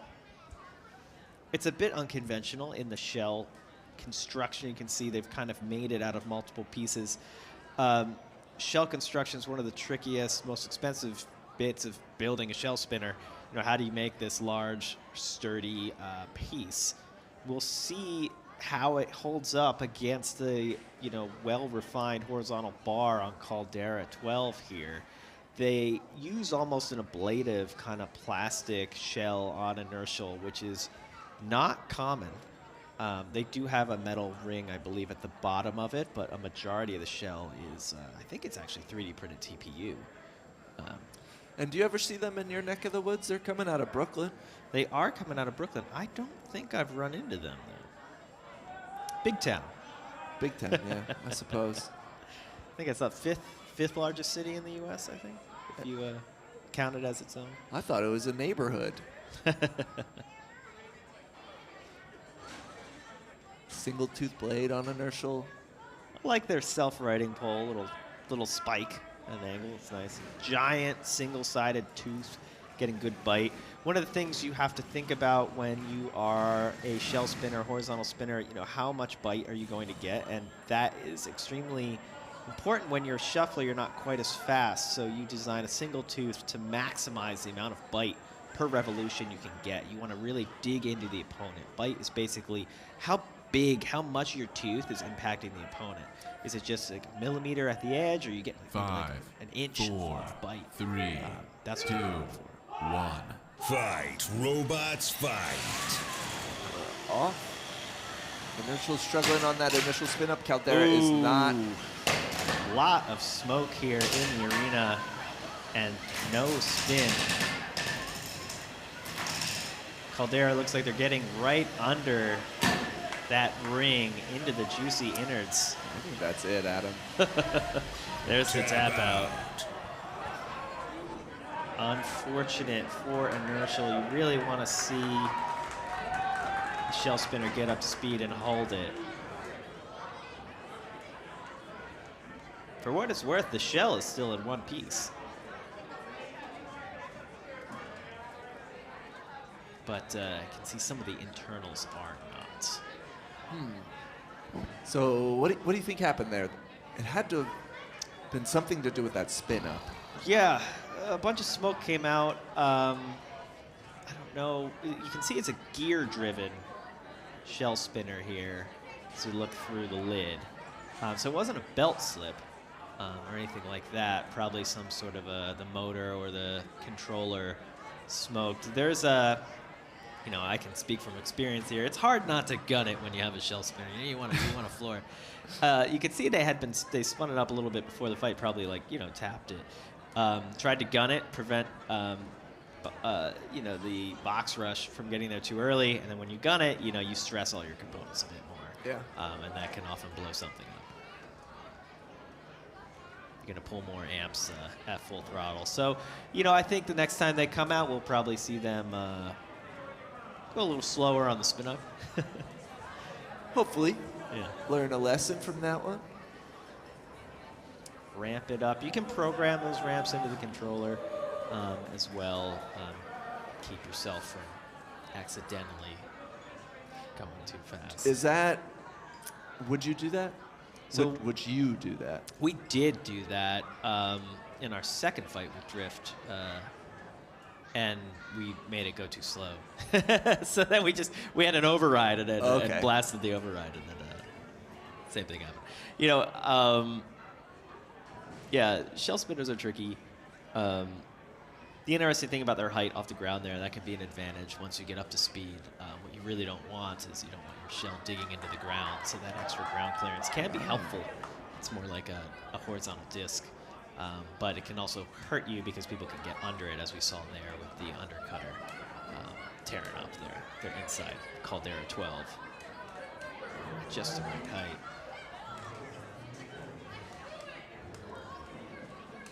All right, loading up next into Cage 1.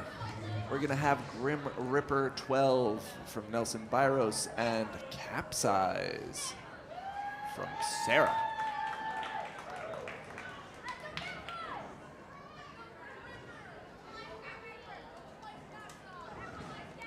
We saw the 3-pound version of Grim Ripper just a bit earlier versus Penny Pickup.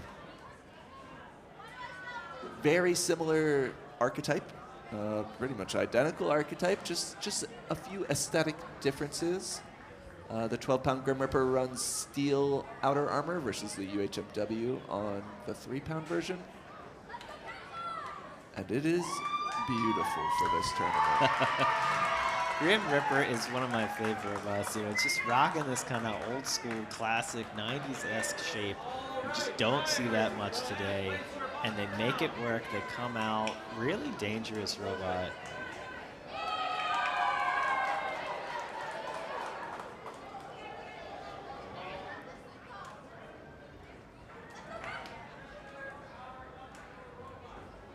Capsize is a lifter bot, going to be looking to get under Grim Reaper as best as they can.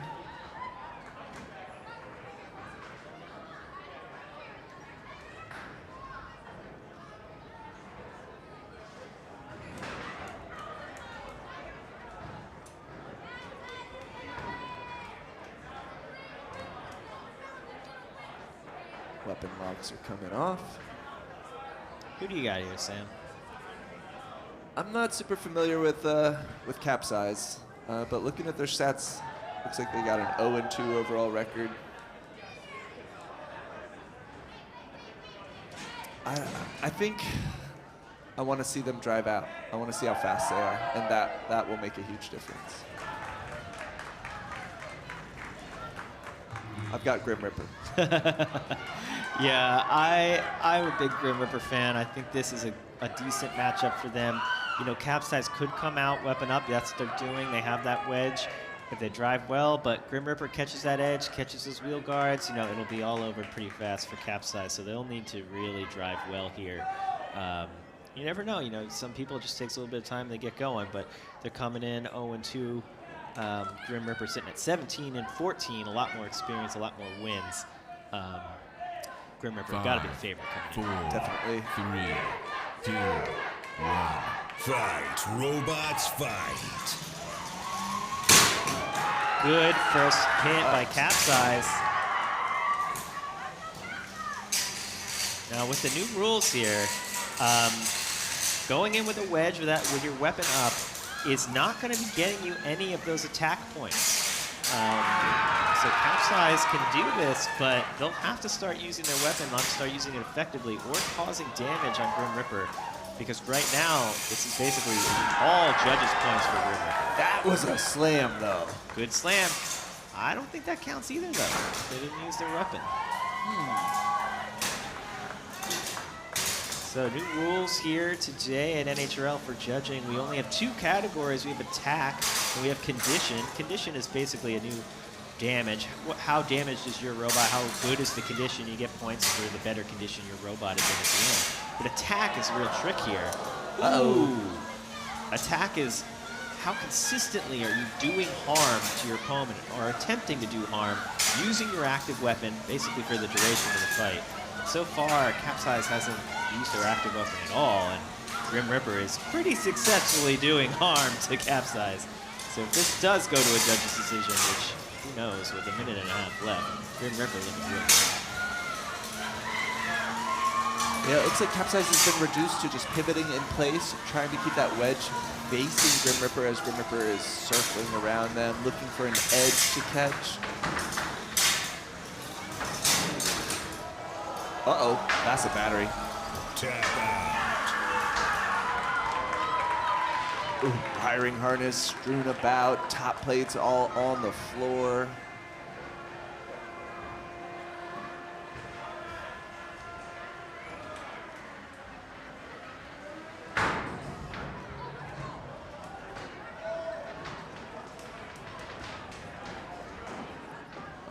Be gentle, Flo. There's some exposed electronics there. I don't like watching this. Yeah, that is pretty brutal. All the components sitting on the arena floor. Somehow the top plate being ripped off by an undercutter. Quite a dominant victory by Grim Reaper there. Gotta feel good about that one. And a difficult loss on the other side, bringing them to 0-3.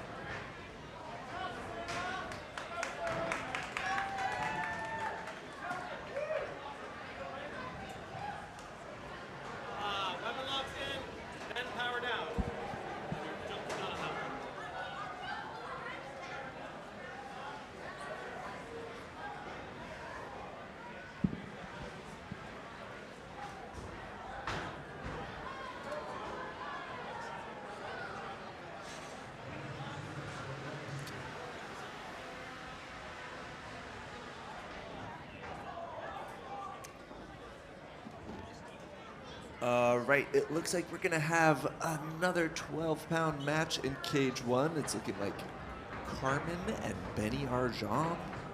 Excited to see that one. As Nelson pulls Grim Ripper out.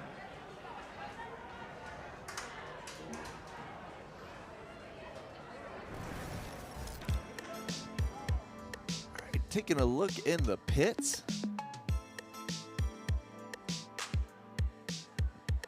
And here's our JD criteria, our judge's decision criteria. Attack will get you a maximum of 5 points, and the more harm you do, the more points you receive. The condition is for 6 points total, and the less damage you take, the more points you get. Highest score from 2 judges wins the fight. Yeah, I like the word condition here versus damage. There's always a lot of confusion in the past, like, well, you know, you did that damage yourself, or who, you know, like, but it's not about who caused what, it's just what condition is your robot in the end. Yeah. If your robot is in better condition, you get more points. Simple, easy to understand. And when you're fighting like a gnarly spinner, they do damage themselves. Yeah, and that would lower their condition at the end. And then attack, it's about, trying to do harm with your active weapon. This is an active weapon competition. We want people using their active weapons. If you're going into the fight and you're attacking without your active weapon, you're not getting attack points. It doesn't really count. There are a lot of minutia in these rules. You can look them up online if you want to see more about that. But it's an interesting one here too. I mean, you have 5 points, 6 points. You can split condition. You can be even on condition. So even though attack is fewer points, that's going to come down in close fights to seeing who wins. Because you come out and both robots look about the same amount damage, it's going to be 3-3. And then attack is going to be what separates it. That'll be interesting. If you win 2 judges' scorecards, you win the fight. So it's not how many points you get total between all the judges. It's just each judge determines a winner. And 2 judges, you win. All right, back to cage 1. Loading in now is Carmen in red, Benny Johm in black. We've got a 4-wheel drive beater bar / drum for both of these robots.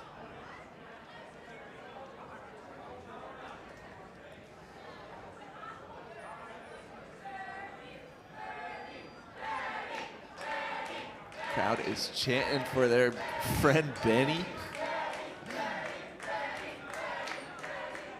Benny with the wider drum there.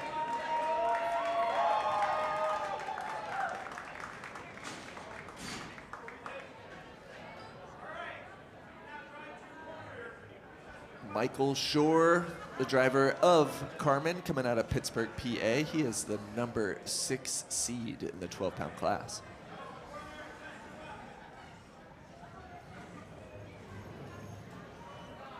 Benny Johm, unseeded. But they have fought before. Back in May of 2025, Carmen took that one.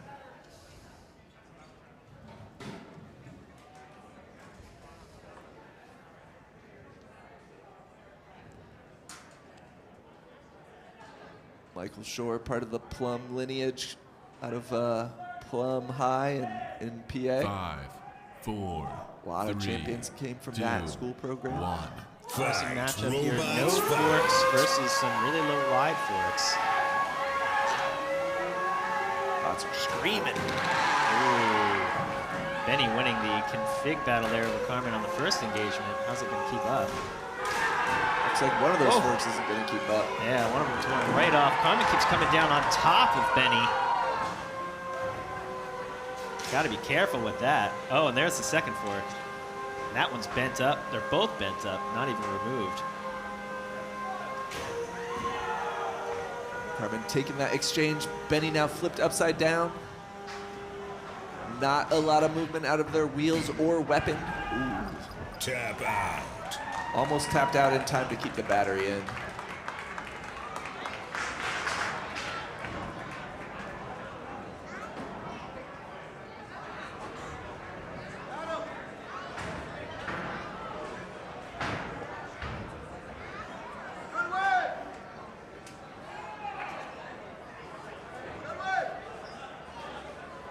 Flo locking down Benny for Carmen to pull from the box.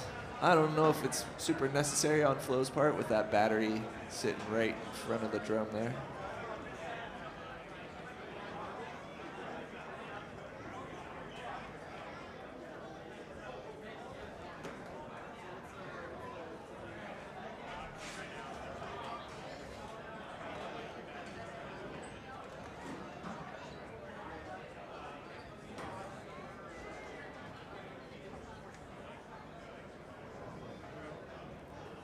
Solid W for Carmen.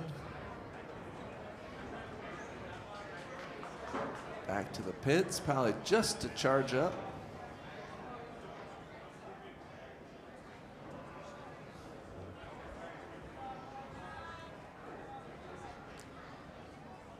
Yeah, it's like a little grenade sitting on the floor. Looks okay. Although, gotta be careful with the lead sticking out of the battery there. Came unplugged from the connector.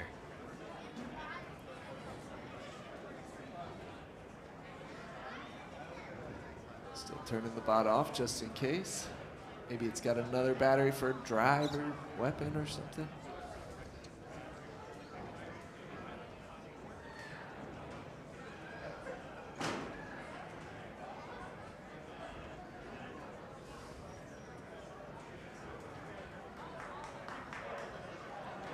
All right, who do we have next? We're gonna keep it in the 12-pound class. Keep it in cage 1. Go on then, Flo.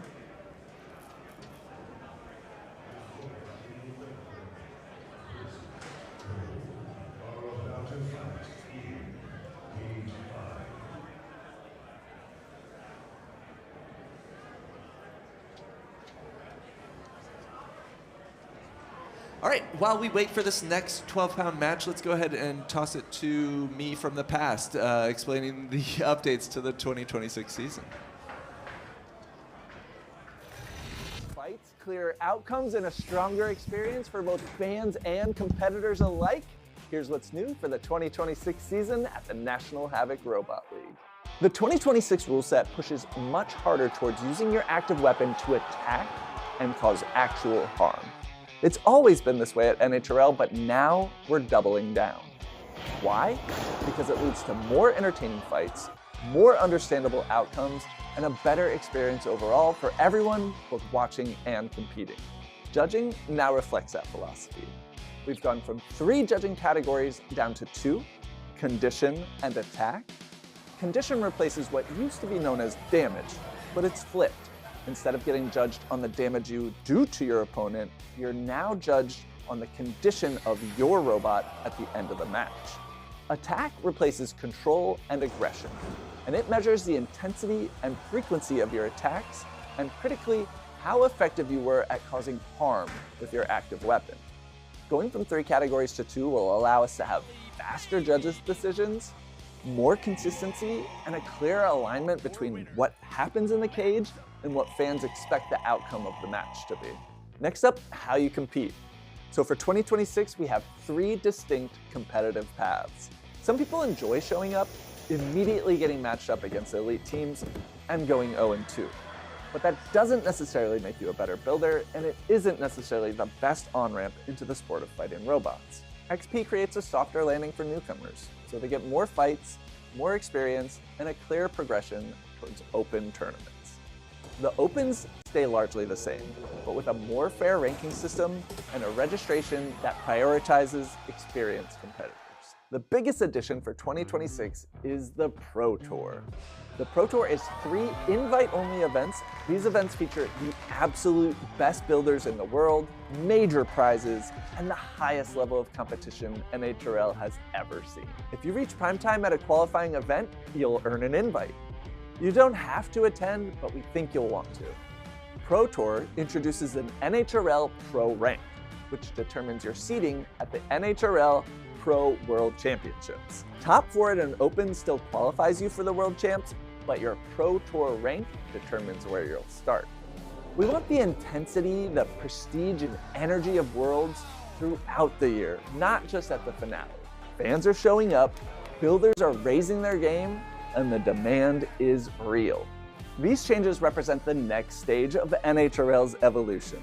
Stronger rules, clearer competition paths, higher stakes, and bigger stages. We are so excited for this 2026 season, and we can't wait to see what you build.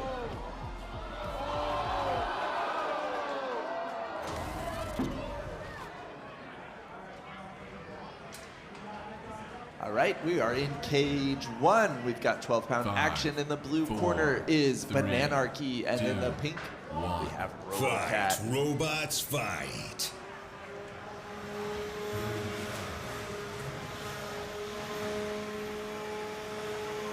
Robo-Cat is Ben Haas out of Cincinnati, Ohio, coming in as the 4th seed. Bananarchy from Puxatawny, PA, unseeded for this event.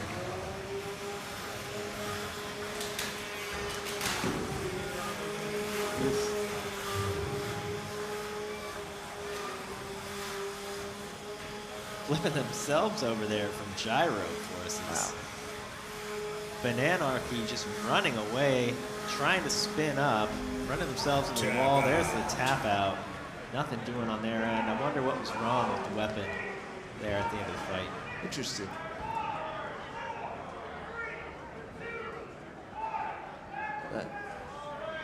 Adam, that was an odd tap out to me. It looked to me like they were having trouble spinning up. Knew they had a really dangerous opponent on the other side and figured, you know, let's save the bot, figure out what's wrong, come back to the next fight stronger. That's how I'm reading that one. You know, sometimes you come in and you see you need to do a repair anyway. You say, let's do the easier repair. We don't need to get ripped in half, too.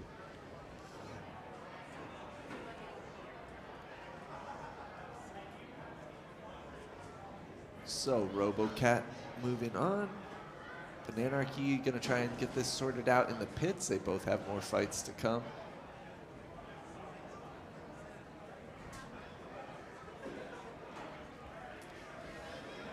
And we have more 12-pound action coming up.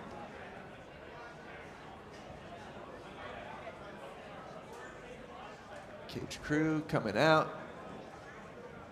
Broom and stuff, fixing cameras. Laptopping. Yeah, shout out to the arena crew. Without them, I don't think you'd be able to drive in this arena after maybe 2 fights. It would be a totally different game if we never swept out the cage. Yeah, you just leave the debris, leave the, I don't know, that could the be sawdust. cool. Yeah. Like, really disrupt the ground game. Yeah, we already have that game a bit, which I like here at NHRL. You know, the floor changes over the day, and you have to account for that with your robot. It would be fun to just leave everything in the arena. It would be an interesting kind of one-off event. It probably wouldn't be as good. I don't know. I think it would just kind of change things a little bit. I think if everyone ran the same robots, people would just be getting stuck. But if people actually took the time to think about it and design for it, it could be interesting. I know that, you know, in the past and even currently, builders don't like to take into account that the floor is going to be a little bit worse later. You know, you always like to design your robot assuming a perfectly flat floor. It's just, and then you just get annoyed when you get high centered. It's like, you know it's going to happen, but you just, you know, if you give yourself that ground clearance, it can hurt earlier in the day when there is a perfect floor. So yeah, that's tricky.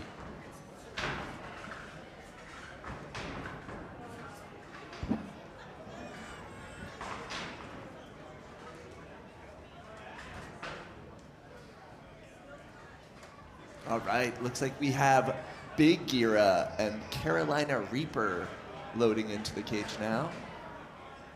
Carolina Reaper looking taller this tournament. Carolina Reaper, just the name makes my mouth water a little bit, thinking of the pepper and the hot sauce. You a spicy guy? Favorite peppers. It tastes so good.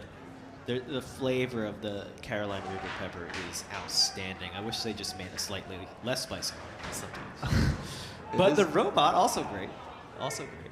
Yeah.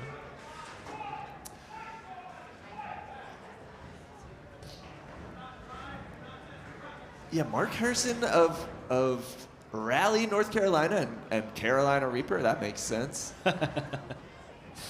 Yeah, I've known Mark for a while now. His robots are always a lot of fun. He's been in the sport for a long time. Yeah. He's always trying something new. I think a lot of people will have a style that they kind of stick with, and he tries a lot of different styles, which I appreciate. You know, he's always having fun, new designs, new stuff. That's what's Trying it out. so cool about this sport. Like, you can pigeonhole yourself in a way and really focus on honing one specific design, or you can just go nuts with it. You know, once you make a design, you see everything wrong, you start building on it, and you realize if I try something new, I'm going to have to learn all that again for a new design. I got to learn new techniques. Man, you know, that's the best part. It's a lot of work to build something new, and you know, I got to hand it work. So always bring something new. It feels like a lot of different designs, and Does iterating just doesn't feel as stimulating as a novel new I already bot. got all those parts. But I don't have oh, that, but half Adam, that cat. I got to buying parts is so fun. That's the fun part. My bank account doesn't think so. So this is Carolina Reaper's fight to lose here. The classic big wheel 5, against a 4, small four-wheel 3, vert. Can they 2, pull it off? 1. Fight, robots, fight. Looks like they're spinning down. Oh, that's a fun one. Although with big wheels, can hit you forward or backwards. Yeah, it's they don't tough to always say. control which way they're going to hit you. Having a little bit of drive problems here now. Big wheel's biggest challenge is getting traction on the ground with a big wheel, right? Is it rubber? Is it spikes? How do you make a durable large wheel that also gets traction? Looks like they're sliding around a lot here. And Bigheera, I saw some smoke when they're inverted. Oh. The weapon is no longer functioning, and I see green belts sticking out of both sides. Yeah, that is not good for Bigheera. It looks like Carolina Reaper and all that hectic madness was able to get the right hit at the right time. Bigheera is getting told they need to show movement, and they are not. With the belt sticking out, I can understand why. Requesting an unstick, you know, smart Yeah. strategy, you get it, why not? Maybe Flo can get that belt seated back in the pulleys. Oh, a little bit of excellent work, movement. Flo. What's up with Reaper? Okay. They're just waiting for the Just chilling. unstick. And I am seeing a little bit of movement here. You know, that's going to prevent the count, I think, if they can keep that up. But they're stopped again. Oh, there's the count. Carolina Reaper just waiting for them to come back to life. But they're not giving up. Tap out. Oh, they did. They did run with tap out. I don't know. Wow. I would have waited the extra 2 seconds. I'll take the knockout. Yeah. But I guess, you know, they said, let's get it over with.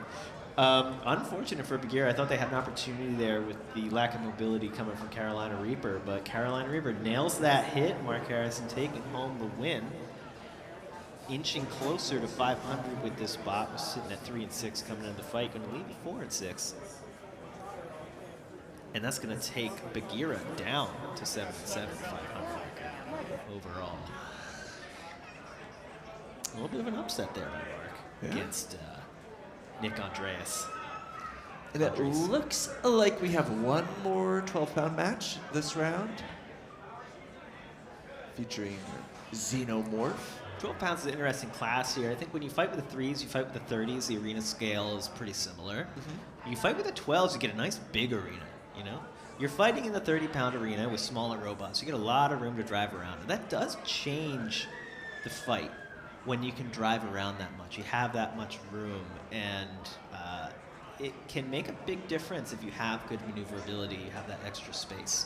So it changes the fight, but does it change the field? Like, are 12 pounds, are they running a certain type of archetype that's not as likely to be seen in the 3 or 30-pound class? The smaller the arena, the more you can get what I call jousting. If you don't have room to drive around your opponent, you have to drive straight at them pretty much all the time. Right. So you're just lining up joust, joust, joust, joust, joust.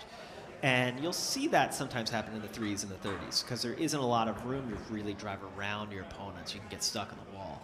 And I do think we see that more in the 12s. We see circling. We see the ability to drive around. And over time, if you really start to optimize for that, I think it can change the robot designs. You see people care more about maneuverability than just pure outright straight line speed and weapon power, as you'll see in other ones. So 3s, 30s, I think you see more of kind of turn and go. You just kind of pivot and go. Whereas in 12s, I think you see a little bit more of this kind of driving. Yeah, Buzz-Kill comes to mind. Yeah. All right, peep in the pits again. And we talked about the Pro Tour a little bit in that video earlier. Adam, what you got on the Pro Tour? So the NHRL Pro Tour is new for this year. We're going to have several Pro Tour events. A lot of, dig into the etymology of that pro and tour. That's interesting. Money, travel, we'll see. The top 8 bots from each open event qualify for these Pro Tour events. They're optional, you don't need to go, but you'll qualify for them by being in the top 8. The top 4 bots from any event, that includes the Opens and the Pro Tour events, qualify for the Pro World Championships at the end of this year. So if you make the top 4 in the Opens, you're in. If you don't, if you're in part of that top 8, you can go to those Pro Tour events. You make the top 4, you're in that way. The first Pro Tour event is going to be May 16th right here at the House of Havoc. Qualified bots from today's event, the March event, and the April event will compete in Pro Tour 1. There'll be 3 events this year, May, July, and November, leading up to the Pro World Championships December of this year. It's going to be exciting. So from today alone, 12 bots are going to qualify for the Pro World Championship. And what is it? 24 bots are going to qualify for the Pro Tour in May.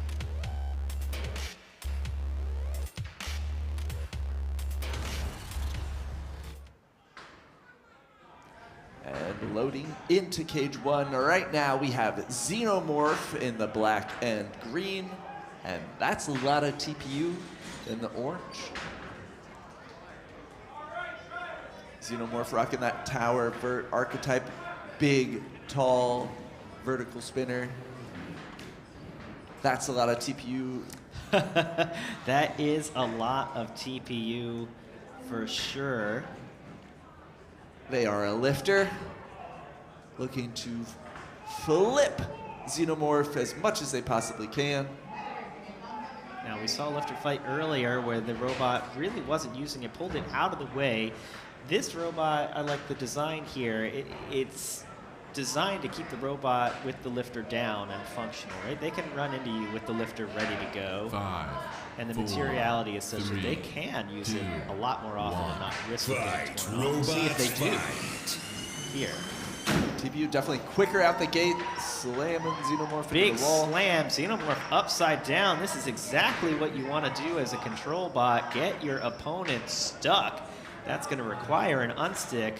Here's the call. This is the attempt, and now they're unstuck, but that is their only unstick of the fight. See that little X next to their name disappearing. And they're man, stuck Adam. again. That could be it. That's a lot of TPU. 30 seconds into this fight, looks like they're going to get a knockout victory against Xenomorph if they can't vibrate off the wall. It's wild. Control bots can still win. The downside of a perfectly balanced weapon is you can't get yourself off the wall. They are stuck. KO victory. Amazing control performance from That's a Lot of TPU. Xenomorph has to be stunned, coming in as the 3 seed, losing to unseeded That's a Lot of TPU.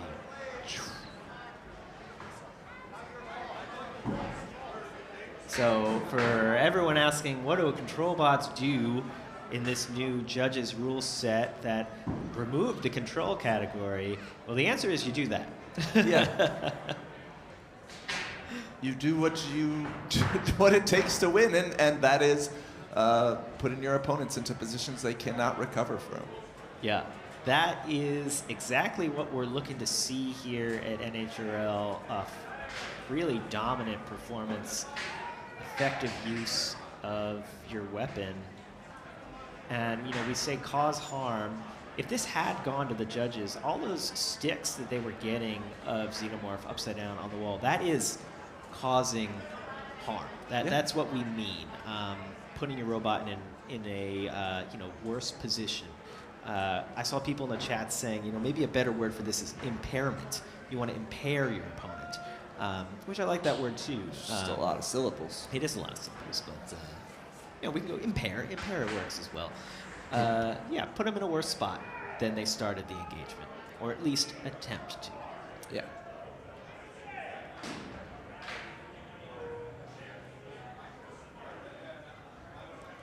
I saw a kid up in the pits walk by the pit table for That's a Lot of TPU, and I think his exact words were, "Wow, is that all TPU?" And yeah, it is. They had 2 of them sitting on the counter, and it's it looks like a 30. It's so big. Yeah. I talk about the arena scale for 12s being better for maneuverability. When you build a robot that's 3 feet wide, you're kind of changing the game a little bit there. But really, really well driven by them. Dominant. And you got to think they've got a shot at the dumpster today after a fight like that.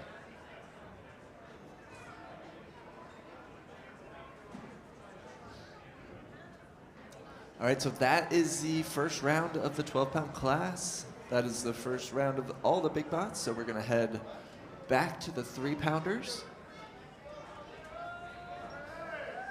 We're going to go to cage 2, where we can see Gh-Astley.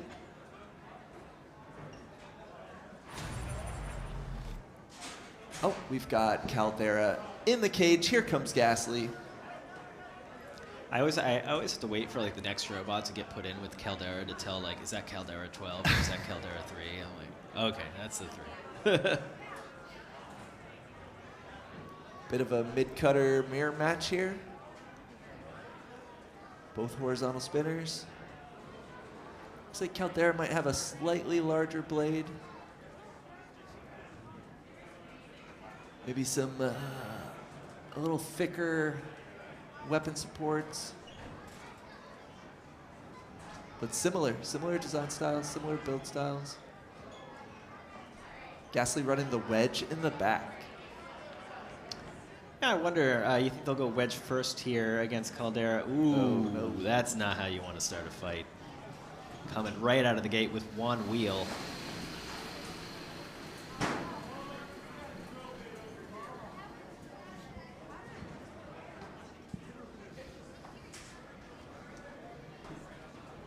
That is going to be tough. Okay, so we're seeing Caldera drive weapon into the corner. I think they're going to power cycle here. So you get 1 power cycle, you get like a minute or 2.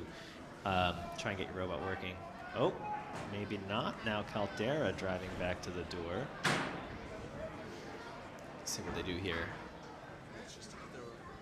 Maybe it's just for their weapon lock to go back in so that Gh-Astley can power cycle.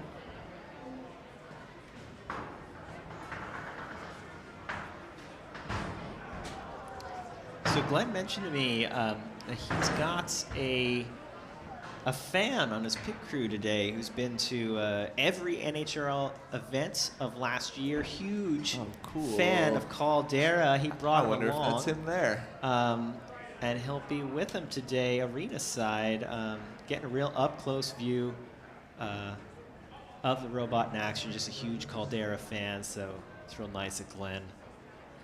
That's awesome for that kid. I believe that's him cage side. Hoping for this fight to go down. All right, weapon locks out.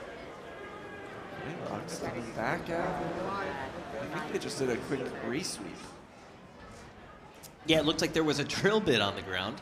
Well, that means a Power of Friendship fight. Okay. I'm always a big Power of Friendship fan. But it looks like we still only got 1 wheel on Gh-Astley. But you never know. Maybe Caldera will fix that. Either. Smack it back into action.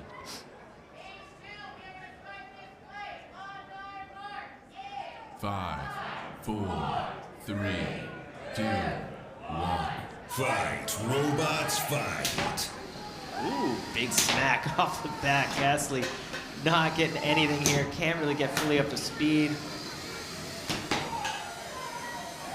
Frantically trying to do anything they can. Now they're up to speed. Wedge doing some work That there. wedge did work there. You can see the fangless brought around, jumping up and down in the background. He's excited. Caldera doing his thing here. Bit by bit, taking off little chunks from Gh-Astley into the wall.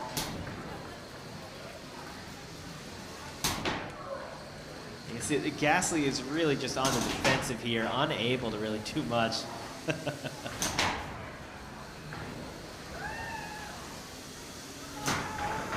Love the energy arena side. Oh, All right, big hit Gh-Astley. from Gh-Astley. This is Caldera, the number 1 seed today, going up against a 36 seeded Gh-Astley on one wheel. And doing what they do best, Caldera, just chipping away. Yeah, you can see the outer perimeter of Gh-Astley is starting to get gouged out at about Caldera height.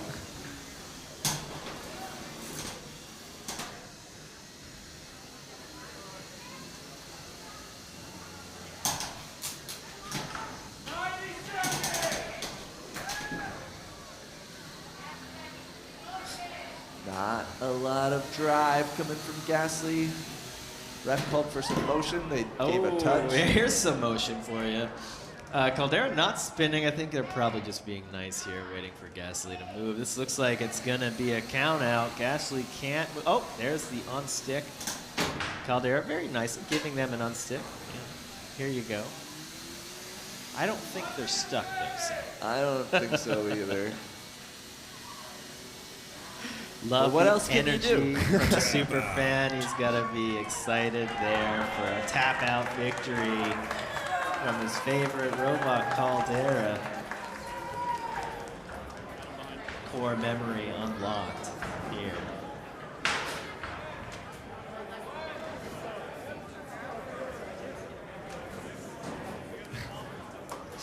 I think we all remember being that age, first time we get to see robots just get really excited.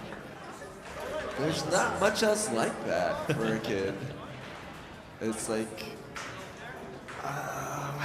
it's like a cartoon in a way that's real life, but also it's like gnarly and cool and mechanical. I like how accessible the sport still is. You know, you can be a fan and just come right on down arena side. Can't do that in F1. No. I guess if you're a billionaire you can. But it's. But most nice kids to see. aren't.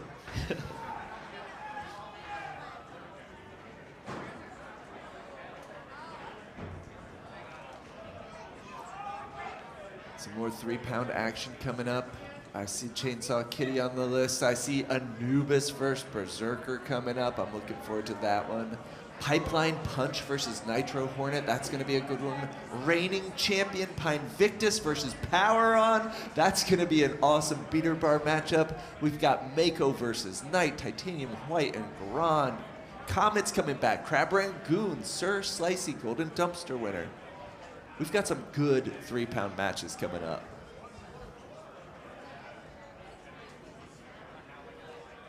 Oh man, The Wall versus Warhard. Oh.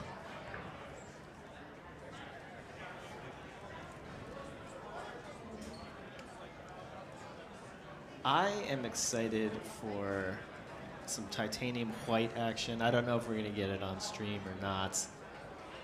Always one of my favorite robots to pronounce. What? Hwhite. It looks like it's. Oh, yeah, we're definitely going to see it on stream. Yeah. They're a flamethrower robot. That is a hack to get into Cage 2.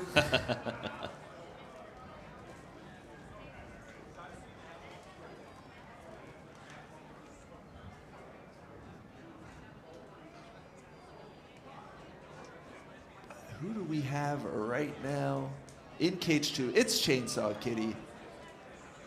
And that must mean that horizontal is Gremlin.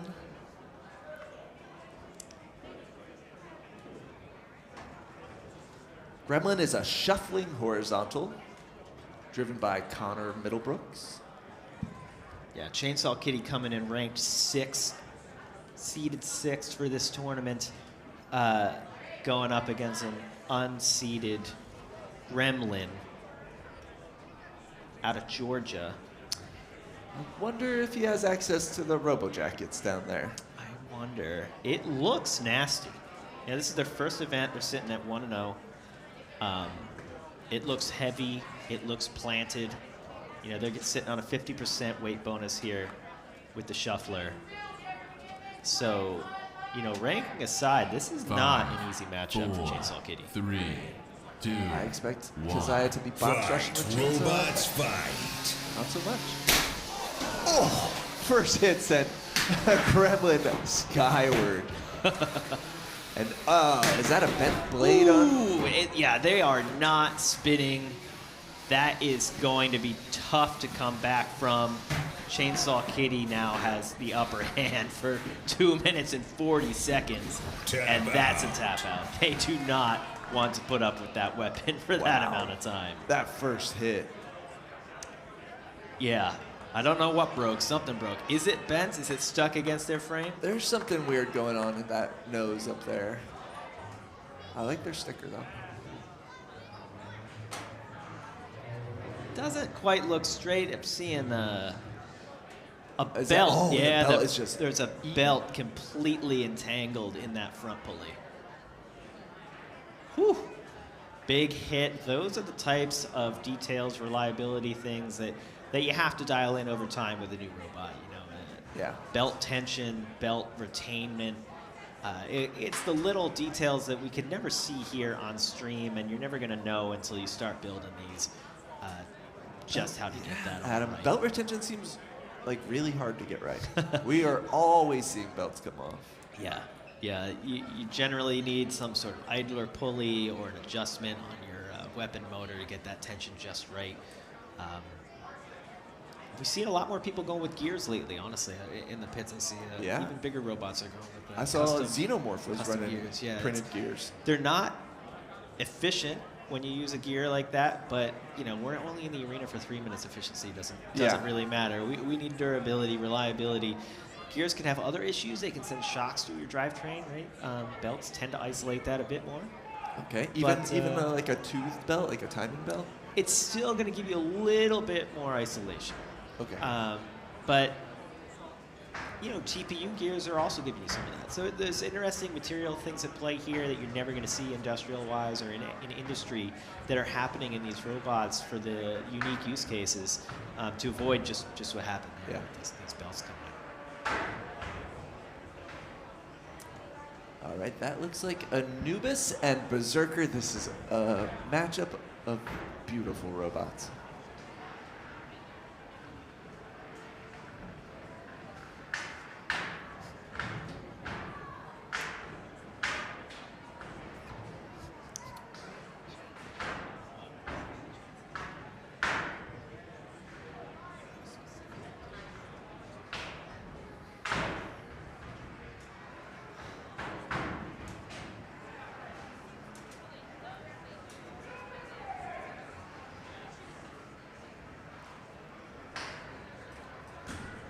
So this looks like it's going to be Anubis versus Berserker. Maybe you said that already. No vowels in Berserker. BRZRKR. Love the aesthetic here. Me too. Those Mark horns. Hansberg built this one out of Hwhite, New Jersey. He's coming in as the 24th seed. He catted those letters in on the back. That's, Wow. Those horns, I believe, are just printed TPU, but they also act as the sort of bunny ears that keeps him from having the weapon Robots dragons fight. inverted. Form and function. Anubis, also a beautiful robot. Rocking that ribcage design. Really punchy.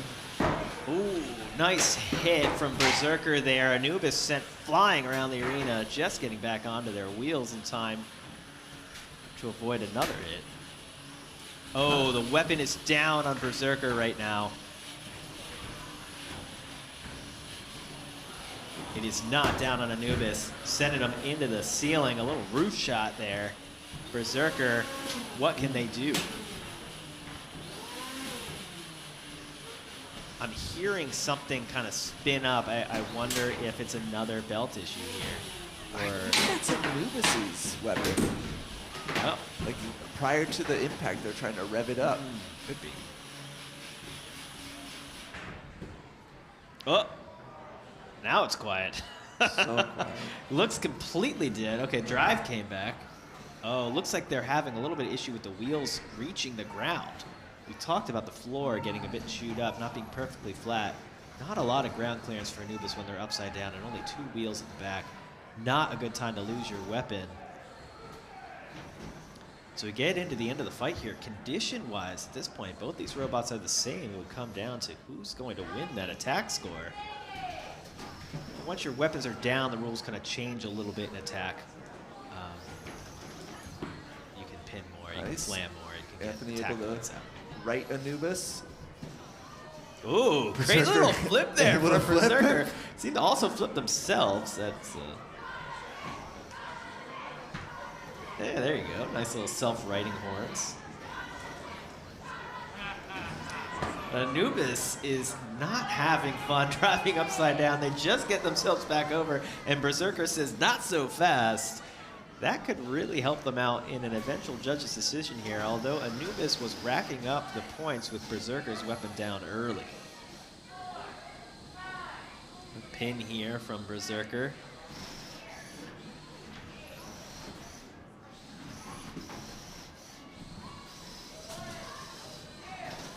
Now, there is no style category in the judge's decision. And Berserker now flipped Anubis back. That could be a bit of a disadvantage unless they think, hey, I can flip him over again. Just showing off. But now they're getting pushed around a little bit. Anubis coming back here, shoving Berserker into the corner. Berserker spins out of the way. Very evenly matched here. Both robots just like sliding Locking across the horns ground. here. Nobody here using cleats, just a coefficient of friction battle. All right, that one's gonna go. Oh, this is the prove it period, so we haven't had a judge's decision in a while. You get to show off what's working, what's not working, and no robot spins up. That means they're both gonna go in pretty even here in condition. This is gonna come down. Who is gonna win? Attack.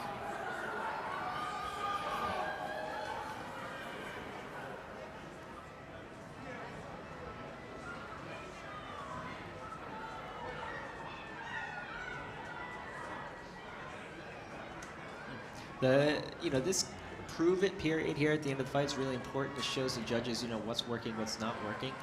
Earlier today we had Bean Supreme winning a fight because, they had a better condition at the end here in that prove it period. Of course, in this fight, no one able to show a better condition, pretty much confirming it's going to come down to attack.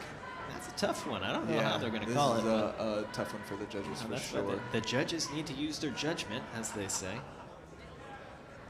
And I definitely had to think that Berserker was on the wrong end early, losing their weapon and getting tossed around by Anubis.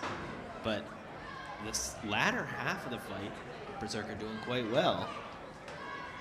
And then Anubis evening it up right at the end. 10 seconds. That's tight.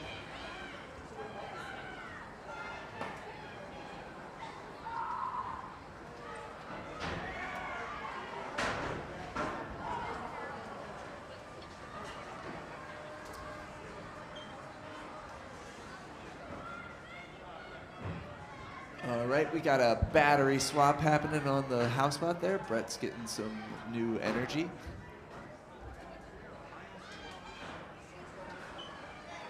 Tristan on Cage Crew today.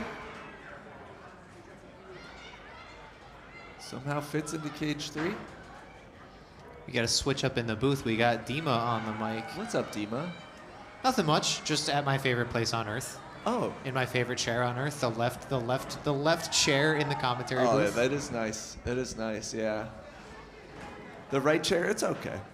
Right chair is all right, but I'm a turbo lefty.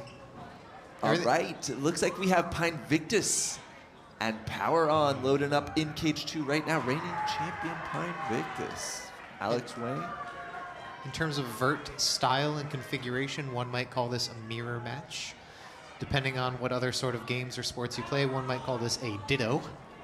We're in wide, big egg beater dittos with the little forks on either side. What would you call it, Dima? I prefer the term mirror match because it sounds a little, a little more serious. A little less Pokemon-y? A little less Pokemon-y. I like that. I just said Pokemon-y.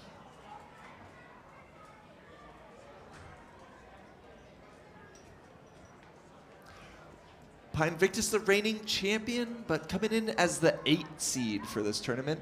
Power On from Max Reynes, the 29th seed. I love when seeding works out like that because there's still so... You just won a Golden Brett. You won the entire season, but there's still more to prove. Right? Yeah. There's always more goals to shoot for in this and maybe any sport. Because there's the ones you can set for yourself as well. It's true. Like, I want to learn pneumatics or something like that. I really, really want to learn shufflers in 2026. Nice. It's Just in time. That's 5, 4, 3, 2, 1. Fight, robots, fight. We're off. Got that beautiful harmony. Oh, what a hit from the sky. Pinevictus came down onto Power On. Lost a wheel in the process. Power On sort of got rolled up the cage. Wow. 3-pound physics are weird. They sure are.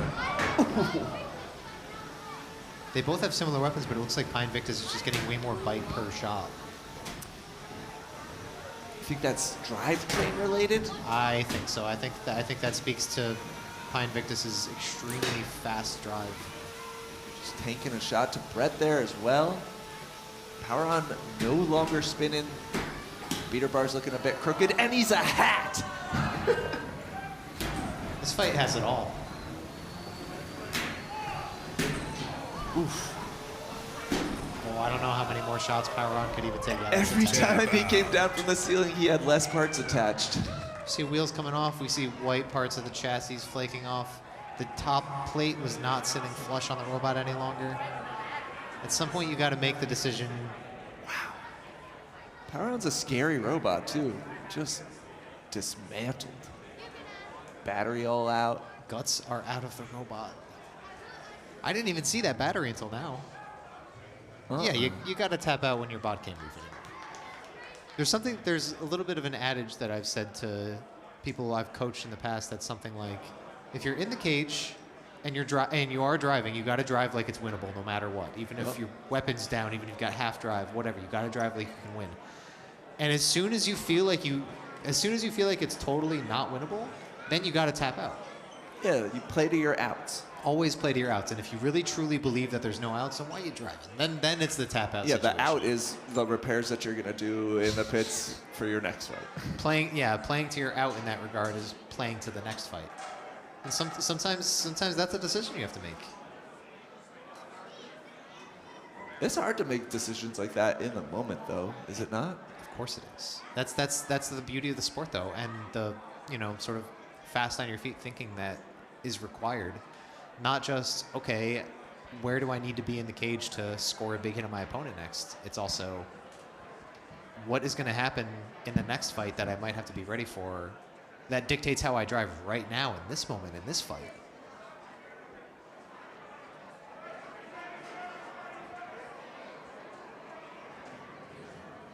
There's multiple different driving styles that can apply to that too. There's some drivers who are locked in and only thinking about what's happening in those 3 minutes in the cage. And then there are drivers who are a little bit zoned out in those 3 minutes because they're thinking 5 fights ahead.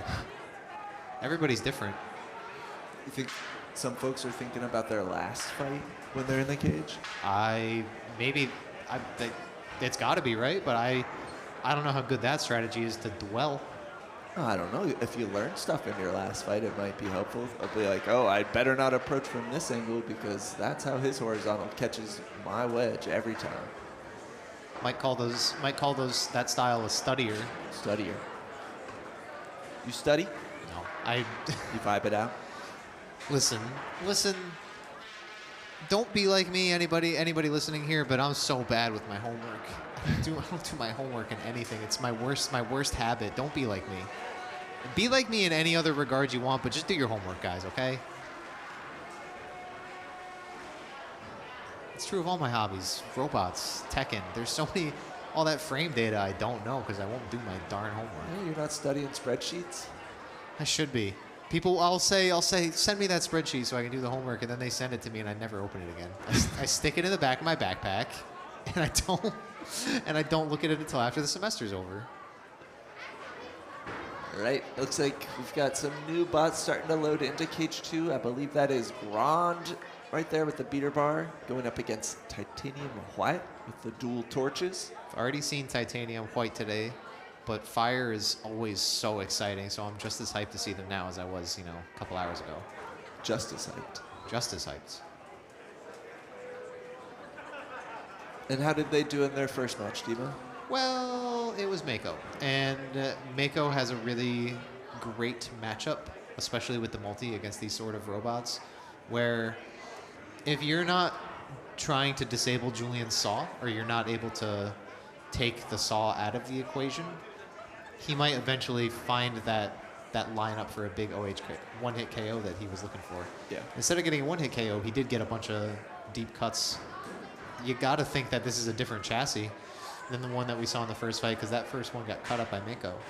I'm interested to see what the wedge does here. I would have thought that this kind of vert would have forks on it. Right.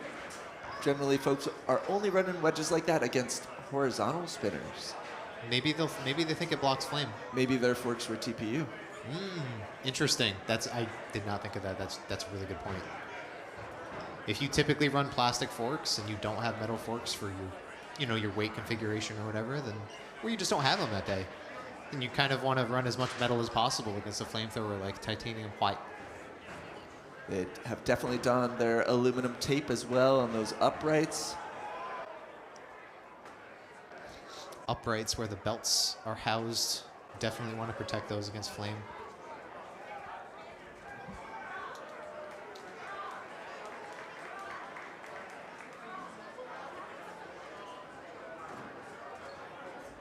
Titanium Hwhite is pretty low profile, especially for a flamethrower with the wheels housed inside of the robot. It has a tendency to find itself driving comfortably. 3, typically. 2, 1. Fight, robots, fight. Oh yeah, fast out that corner. Maybe it gets knocked around, but there's Quick the on the flame. torches. A great pin from Titanium Hwhite. This is exactly what you don't want to be, with the flamethrower pinning you and just blasting you with flame for the full 10 seconds of that pin. This is what Titanium Hwhite doesn't want. Doesn't want to get knocked around.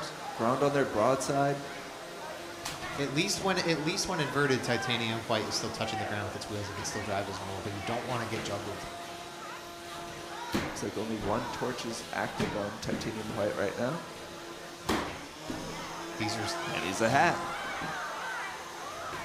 Brett sort of doesn't want to let you stay as a hat, so keeps the fight moving, knocking Titanium Hwhite back onto the ground.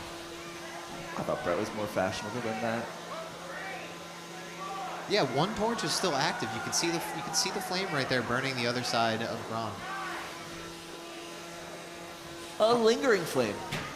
Hard to see if it's doing any damage yet, but one thing about flame is it is cumulative. 10 seconds of burn here and 10 seconds of burn there. Maybe it's the third 10 seconds of burn that really starts to make things melt.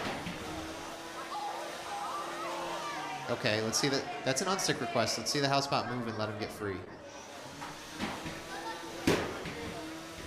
So I'm giving a hand. One might say that. Ooh. This is bad. Ooh, that is a bad position to land in. The unstick has already been called for. It doesn't have another one. Grond's not helping this time. Tap out. Yeah. Going for a tap out instead of waiting for the KO counter. That loss must hurt a little bit. They did what they wanted to do too. But Yeah. They got the pins and they got the flames, but Grond's hits were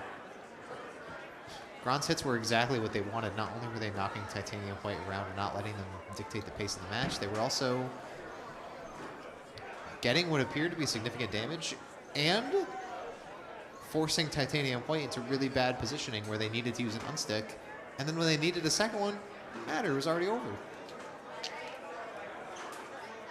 Those flat sides on Titanium White did him dirty.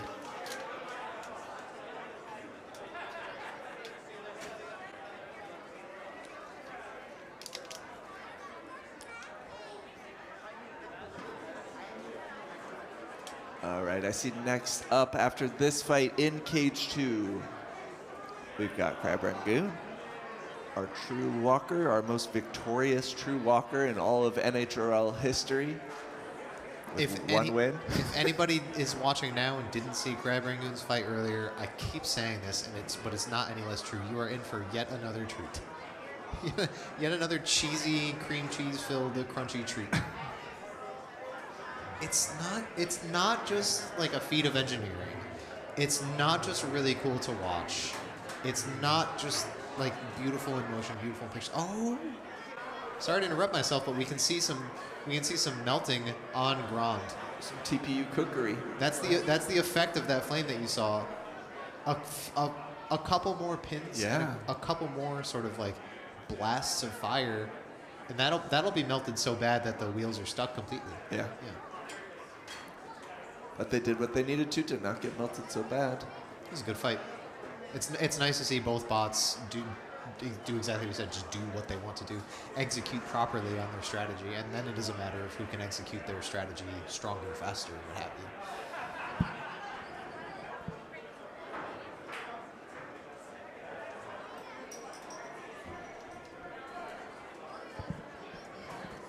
There it be. Crab Rangoon, the red robot with legs. I'm also partial, I say all the time, I'm partial to robots that look biological and creature-like. I'm also partial to the sort of like monochrome designs that you see. This was a touch of both. It's a really pretty robot. And you got the eyes on top, which are not just for decoration to make it look more like a crab. Yeah, we saw them come into the play in Eli's first fight with Crab Rangoon when Comet was able to invert Crab Rangoon, and Eli just flopped his legs the other direction and kept on going, getting more hits, using those eye stalks to keep the belly, or I guess the carapace off the ground. I better see crab rave emoji spam in the chat. Oh, the chat for the first fight was nothing but crab emojis. No matter the outcome. It looks so funny when his legs are splayed out like that. It's like laying down. But there is, I apologize. I don't want to seem biased. There's just a lot to say about Crab Rangoon. But who is its opponent? Shadi's girlfriend? I don't know the story or the lore behind this name, but it's kind of catchy. Shadi is the driver, and this is his girlfriend. That's what I assume, but I never want to assume too much in matters of girlfriends. Classic two-wheel style vert design. A little bit bigger wheels than you tend to see on those kinds of verts. Really compact looking. And it looks like it has a strong ground game, but how much does that ground game matter against Crab Rangoon? Ooh, it doesn't. So Comet in its fight against Crab Rangoon lost its weapon on a bad first engage. So Crab Rangoon's weapon is big, and don't be fooled by the fact that it walks around like a crab. That weapon is terrifying, and you really don't want to go weapon to weapon Thick, with it. it's heavy, spins fast. It's thick, it's heavy, it spins fast. Anything that you would want out of a horizontal. So Shadi and his girlfriend might want to try to cut angles just to avoid that weapon. Oh, and it started to move, and we start moving. I'm speechless. It's really hard to. It's hard to say anything. Look at it. Oh, are they switching corners? Are we making them switch corners just so that we can see it walk extra?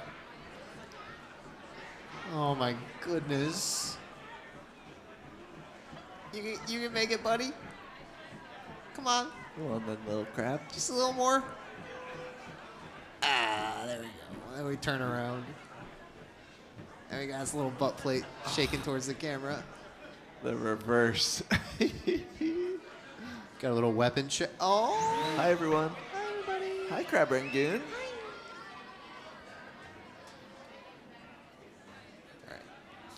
Now we boss up. Now we go serious mode.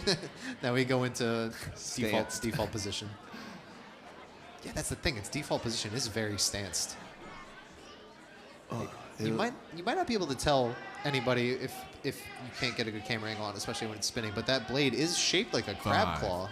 4, 3, 2, 1. Fight, robots, fight. All right, here we go. He's not just going to wait for you to come to him. He's going to amble at you. All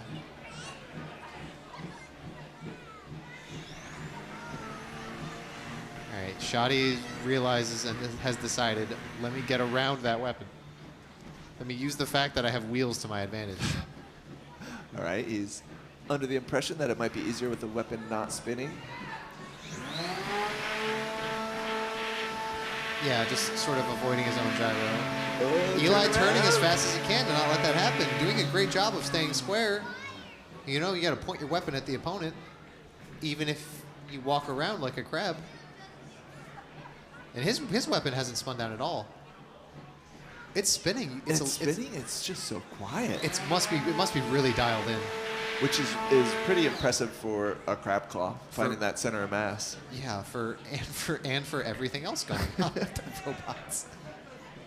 Okay, Shadi. Shadi's scared. You don't look very aggressive right now. Doesn't look like you're on the attack. Looks like you're playing. He's crab timidated.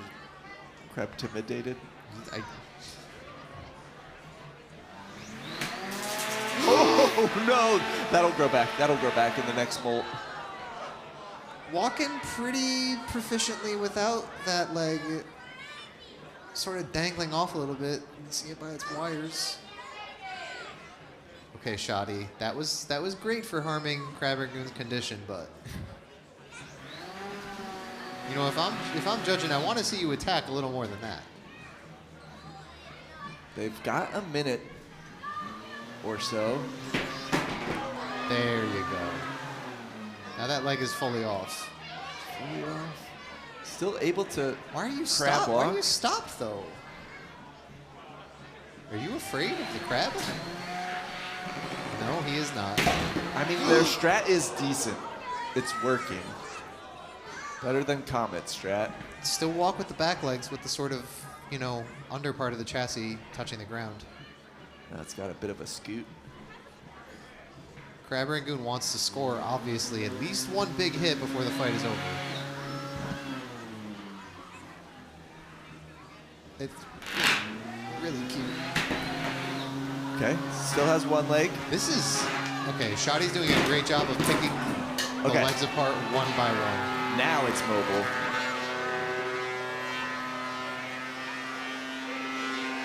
"15 seconds, and I think Crab Rangoon can kind of only go in a circle. The True Walker is, if you take every leg off a True Walker, it is a walker in name only. I wonder if it makes weight without the legs. Shadi really used the full 3 minutes and took a lot of time in between shots, but when he did pick a shot, a leg came off. That Every was time. precise. I mean, That's precision. we wanted more impacts, but he played it right. He did play it right. He took no damage, which also matters for the rest of the Yeah. tournament. That was really well driven. A little bit of a boss fight, feels like. You went in and you gotta. Yeah. It's big. It's bigger than you, and you gotta target its weak points. And those glowing orbs only appeared on the legs in that specific sequence, you know? Yeah, he had to wait for the legs to start glowing orange.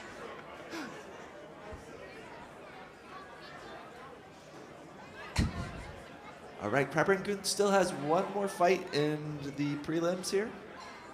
That does go to the judges, and I never want to assume a judge's scoring. There's no way, Dima. I know. He didn't hit him once. That's correct. I just, you know, Yeah, assuming that Crab Rangoon's record is now 1-1, he's got another chance, another fight that he has to win to make it in bracket. But so far, even with that 1-1 record, he is, as you said, so far, NHRL's most winningest true walker. Yeah. Already the achievement has been made. Already there's an achievement under Eli's belt with that robot.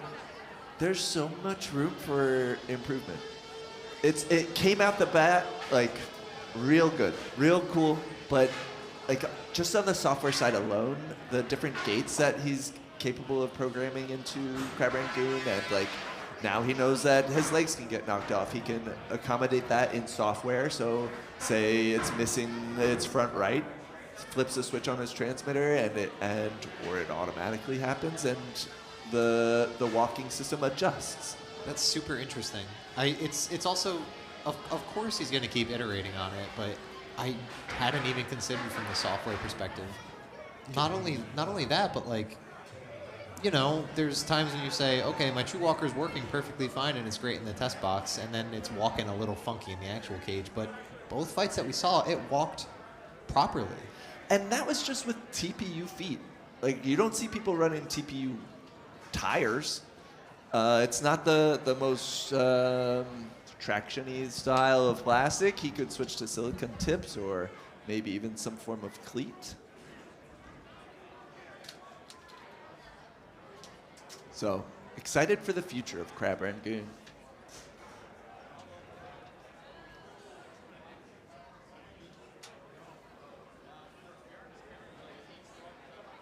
Their first fight.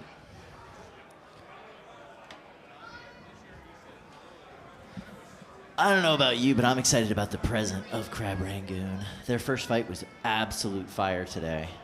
Yeah, it really was, and I liked that one too. That wasn't bad, yeah. The weapon went down, they lost a little arm. That was more in line with what I thought their first fight was going to be. I was quite surprised to see them be so dominant in that first fight. Speaking of fire, we got Clyde going up against Voxel V1. You gotta love it when the Shore family gets out there.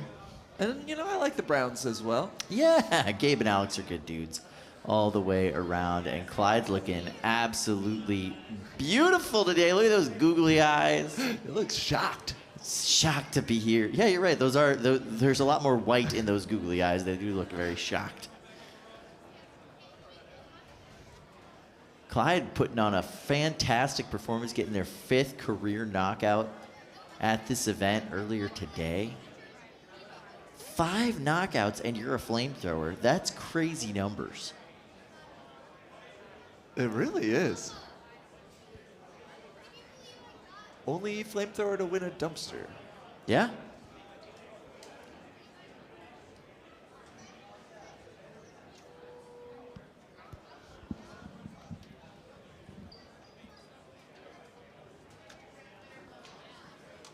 Big wide drum on Voxel V1.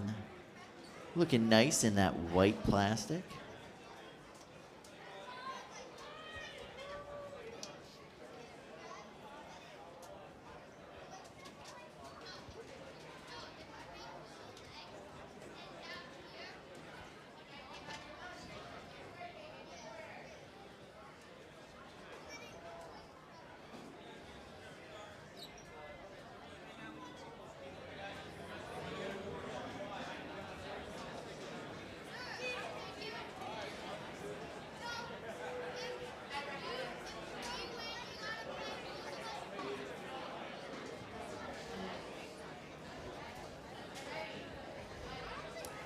Is this a flamethrower, Kyle? This is Clyde. Alex and Gabe Brown bringing this Clyde from Team Too Hot to Handle, appropriately named team. I was looking inside of Clyde, and it is an interesting-looking flamethrower mechanism. 4, 3, 2. They've really done a lot of work to Fight. overpower it, Robots for fight. the air mix in it to be perfect. Oh, a little fart there. I don't think it's supposed to do that. Yeah, fire goes the wrong way in Clyde sometimes. Wow, they Yeah, just it's, lost an eye. And I lost a little bit more than that as it was completely immobile for about 10 seconds there, close to getting counted out. Just a little shell shock.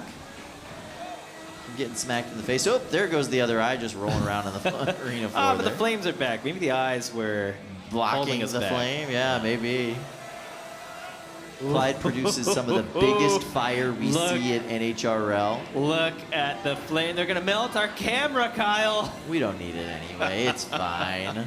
We've got a whole day of fighting left. It's still on fire. The camera's on fire. Oh! And we cut away from that shot because the camera's on fire. The camera's gone. I'm hearing the camera's gone. We don't need it anymore. That's fine. Look at this nice pin and cook here. Now, if you have an active weapon that can work in the pin, then pins are perfectly appropriate. So flamethrowers, pinning them against the wall and burning them up, totally allowed. Hammer saw, pinning them against the wall and there is burning them up, totally allowed. debris in the side of the arena. Just gone out. Voxel is not having fun. At some point last season, they really improved the flamethrower mechanism in Clyde, and it took them a while to kind of get the body to catch up to that innovation. They were melting themselves pretty often throughout the day. Yeah, see, they have like a little sort of spring steel kind of heat deflector at the front. Yeah. Mostly TPU, I believe, chassis. Wow, and you can see that weapon spinning, kind of sucking the... Whoa!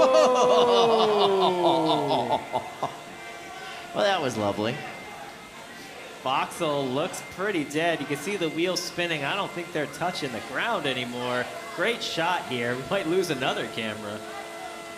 And yeah, they might be dead. I do see that little bit of twitch. They're requesting the unstick. Clyde says, I'll keep you stuck a little longer.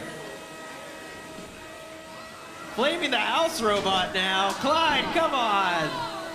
What did he do to you? Clyde fully embracing the heel persona, just blocking the housebot Brett from doing their job, and coming right back in with another pin and burn. As the mobility seems to be really limited now on Voxel V1, Clyde really able to take full advantage.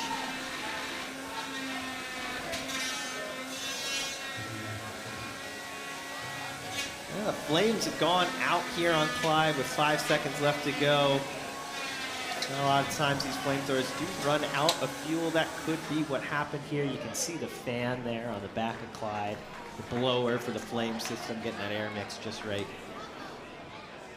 That's really the trick of the flamethrowers. If you can get that oxygen to fuel ratio perfect, you could really throw some heat. Yeah, there's a few tricks. I mean, the fans are one. Keeping your fuel from like freezing up is another. Yeah. Yeah, it's tricky. But Gabe's done a really good job with this spot. You can see Clyde itself is very melted there. Yeah, it gets a little warpy in the middle after after a long flight. Great shot there. Zoom out and see all the heat reflective aluminum tape around the arena.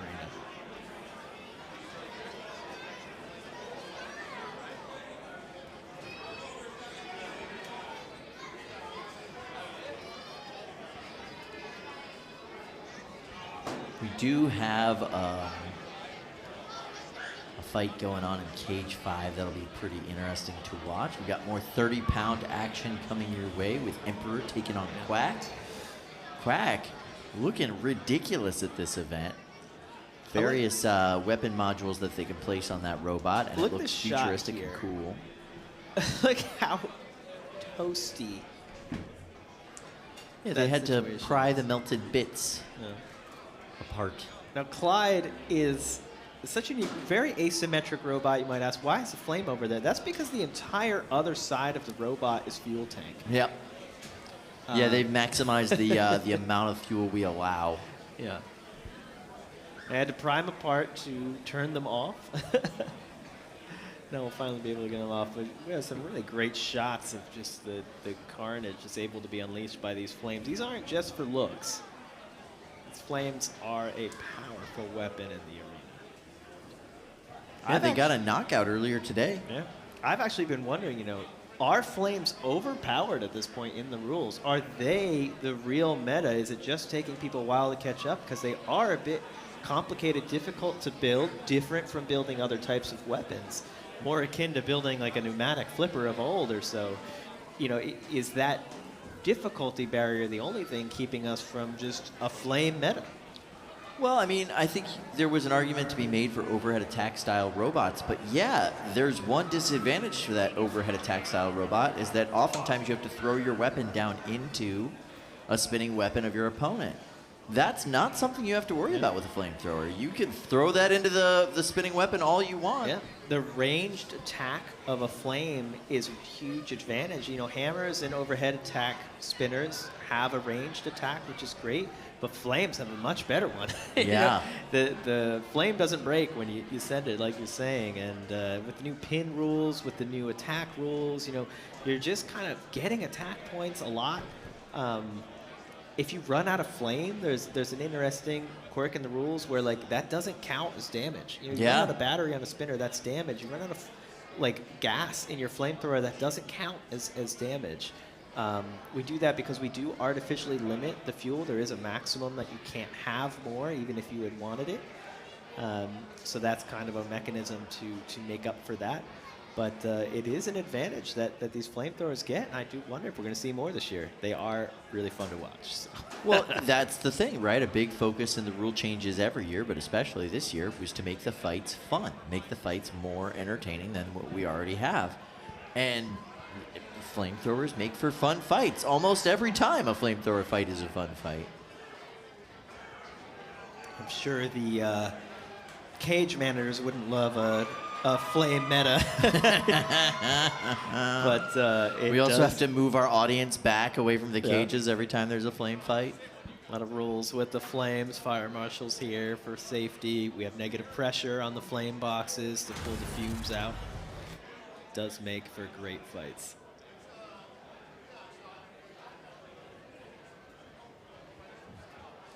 Going over to the big box here. Yeah, cage 1. Looks like we're going to get Emperor and Quack loading in. Quack is a really cool modular robot that can change out the weapon type on it very easily just by unbolting and bolting on the new piece. Interesting change in the rules this year. We still allow modular weapons, basically the same rules as always there, but we no longer allow modular drive or archetype changes. Not many, if any, people were really taking advantage of the ability to do that. But if you have a big wheel vert, you can't change it into a 4-wheel vert, basically. You'd have to stay big wheel. But you could change it to a big wheel hammer if you want. So weapon modularity is still allowed. Which is good. I like a good modular weapon robot. It's always interesting to see what they'll bring out. It's interesting. I do think that if you weren't allowed to have configurations of any kind, if you had to kind of bring a robot and could only swap out equal parts, F1 style rules, that we would have really a big change in the meta because you would stop being able to have these kind of defenses for every robot type. I think it might open up, different metas, different strategies. I don't know where it would go, but I think it could be cool. Well, of course, configurations are a huge part of the game, and removing them would be a big change. So we still allow weapon configurations, armor configurations, but we try to keep the archetype the same, that drive and general proportion of the robot, so that you can at least tell who it is for the season. Man, but being able to swap out the weapons really can almost change the archetype, right? Like, if you have a modular weapon system, who's to stop you from turning your spinner into a flamethrower? Yeah, that's a good point. By the way, Quack team, I fully expect to see flamethrower module next event that you guys come to. We were joking that if there weren't a fuel limit on the flames, we could turn Drift into a robot with a 40-pound flame mechanism, which would be quite fun. But unfortunately, they don't let us put that much fuel in the robot, so we won't be doing it. I mean, there's reasons for that. Yeah. I mean, we might need more than a 15-foot clear zone around the arena if we ran that much fuel, but we get a little bunker somewhere and have some fun. So Emperor at one point was probably the biggest horizontal spinner in the game here at NHRL. It's still pretty big. It's still a pretty big boy. They've worked a lot on reliability in the offseason with this robot.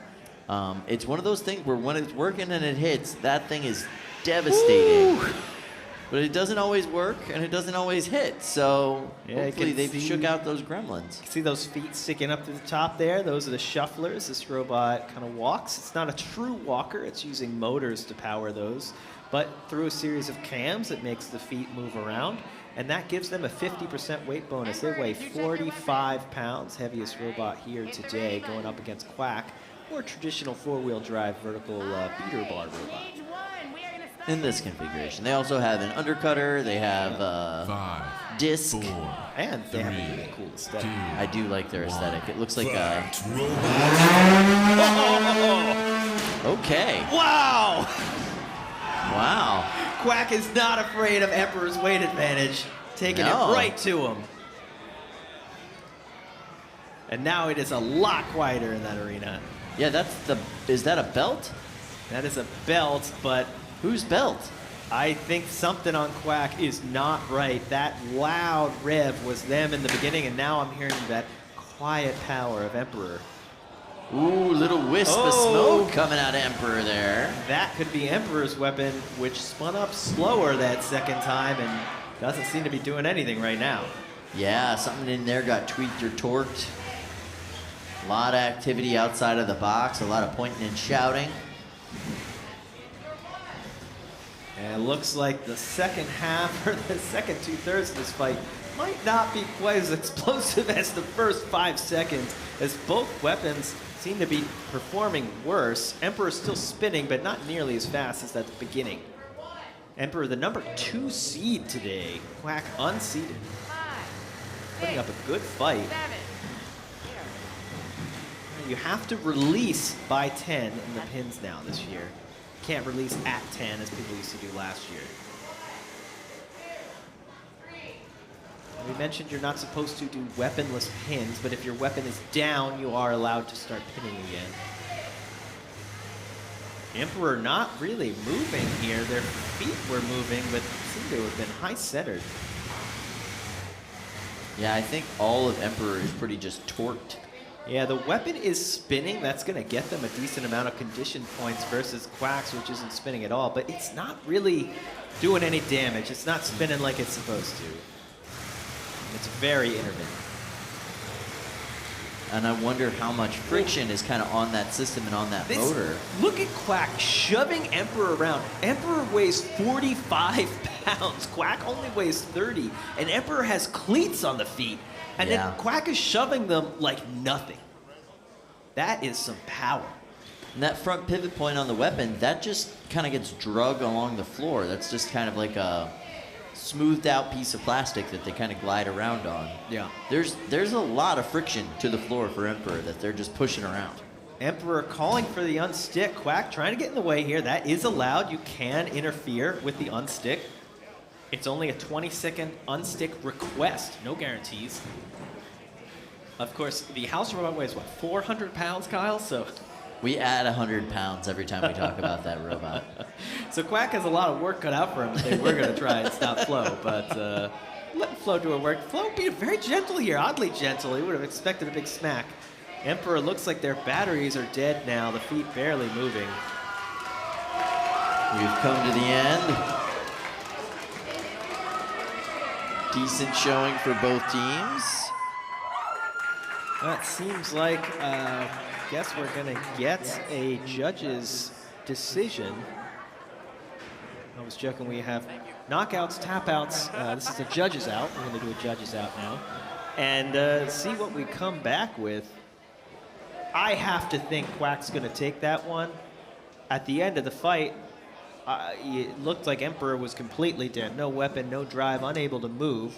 That's going to be basically 0 condition points. And at that point, attack doesn't even matter. But I would probably give attack to Quack as well. Pretty dominant performance. And what a first hit. I think we might see a reel of that one later today. That was powerful. Luckily, Quack has a lot of other weapon modules they can swap in.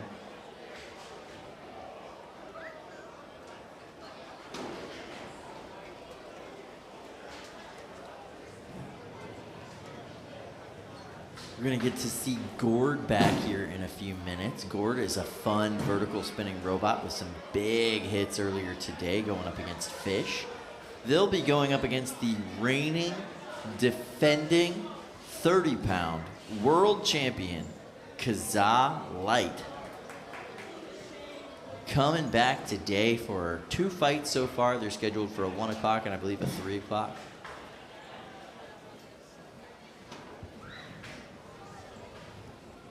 Just trying to qualify for the World Championships early so they can defend that golden Brett that they brought home just a few months ago. That will be fun.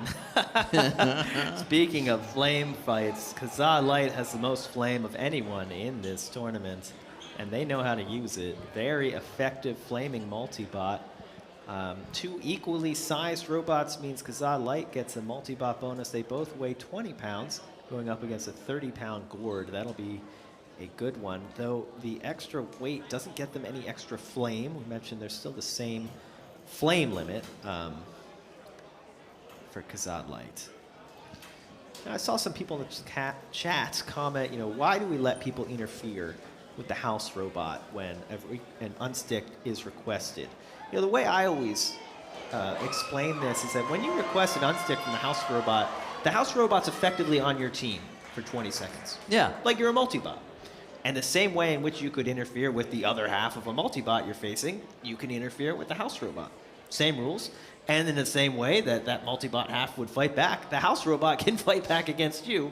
And it weighs, what, 500 pounds, Kyle? Yeah, 555 pounds. Yeah, and so, that's a lot of weight you got to go up against if you try to interfere. So interfere at your own risk, and the house robot gets progressively more aggressive as those 20 seconds go on.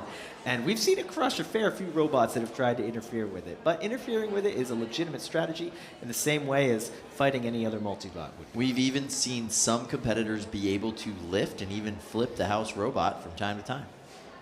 Yeah, a flip is truly impressive. We also have a prize here. I think it's $1,000 if you're able to turn off the house robot. If you can hit that switch in the back and turn it off, you get $1,000. I think it's happened 2 or 3 times. Yeah, we've actually had to improve the tension on those switches because it was happening a little bit too much one season. So now it's a little bit more challenging, still doable, but a little bit more challenging to flip the switch on a Brett or a Flo. We often have thought about making a mini bot whose only purpose is to turn it off. We go in, we fight a fight, it's like whatever, we just want to get $1,000 a fight, just kind of like turn it off every time. It's harder than it seems to make a robot that would be able to do that. On a moving target, yeah, for sure.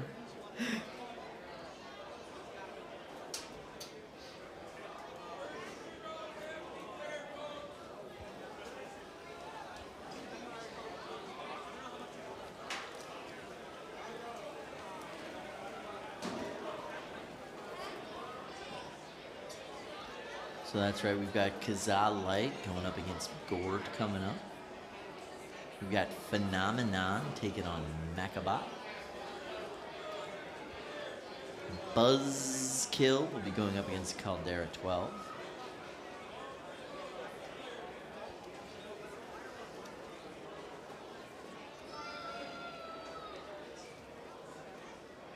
It's gonna be a good day.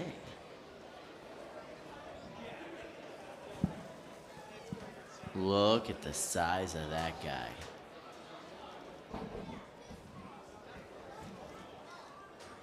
Gored is just a giant vertical spinner.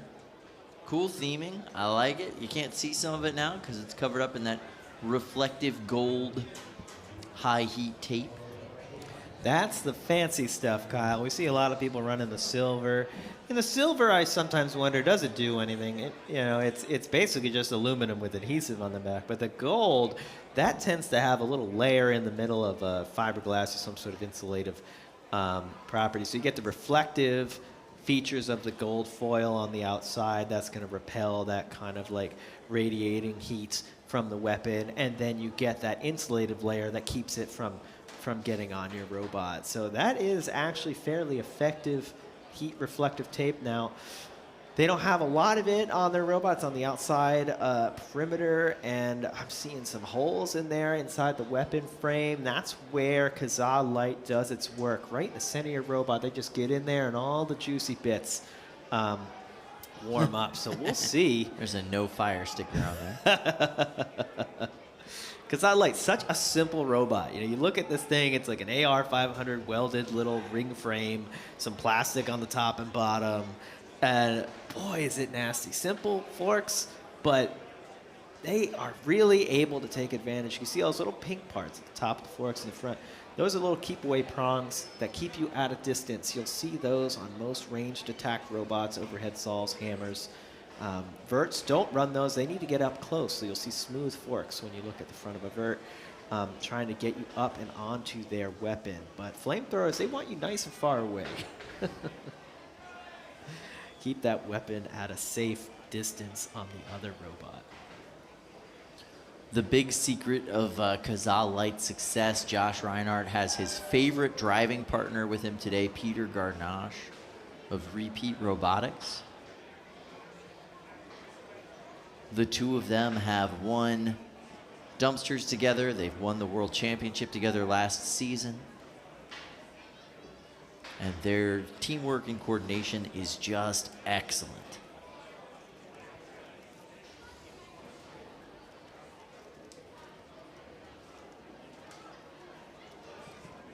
One of their most used strategies is like a flame tornado effect. They'll get you pinned on either side with these big long forks, so you are just high centered on 4 forks, and they will each simultaneously blast that flame at each other, creating this kind of convex heat in the middle between the flames that your bot is just stuck in.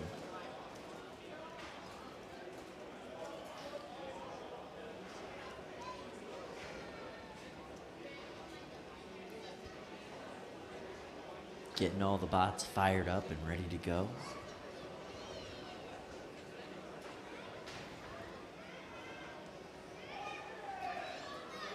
Yeah, at this point, as a driver, as a builder, you're sitting there, it's like kind of maximum tension, you're excited.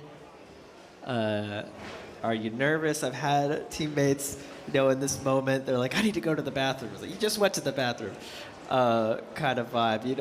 It messes with your head, your body, all the tension in the lead up to a big fight.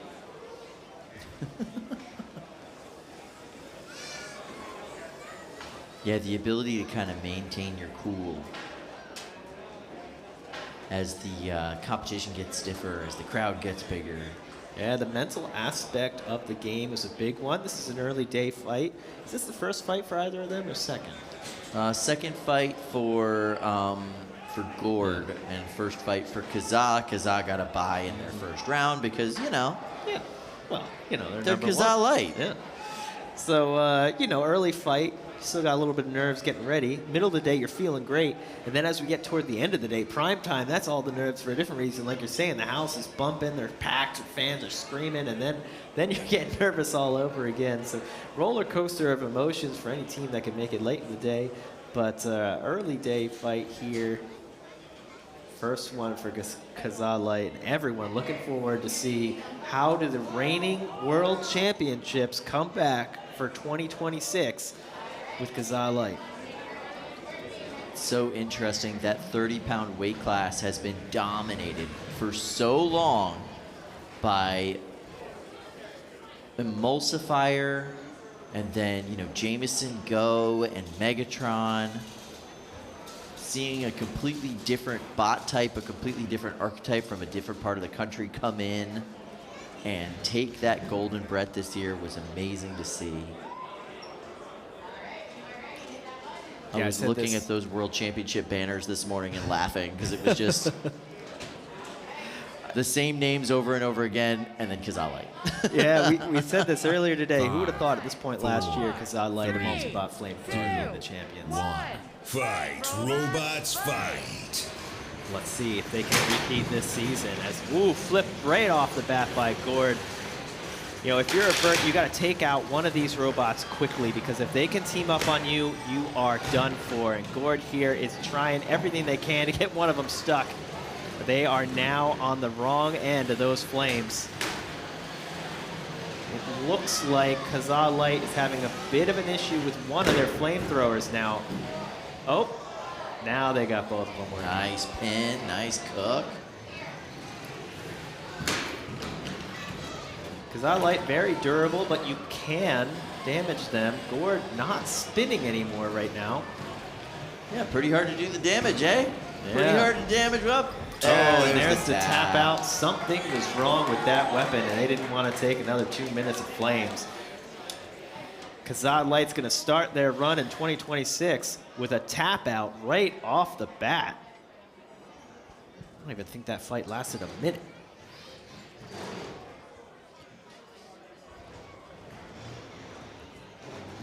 What's interesting about KaZaA Light in any of these ranged weapon robots, they don't really need to win the ground game in the same way that a spinner does. They just need to get entangled. That's all they need.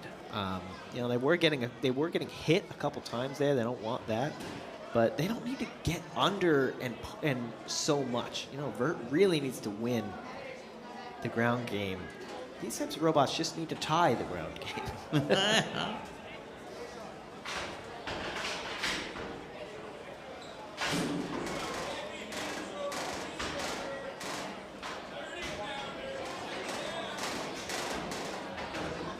So we've got Macabot and Phenomenon coming up pretty soon.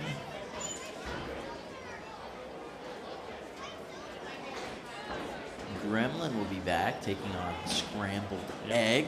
Do you think there's anyone out there who's found a belt material, like a secret belt material that can withstand these flames and just hasn't told anyone yet?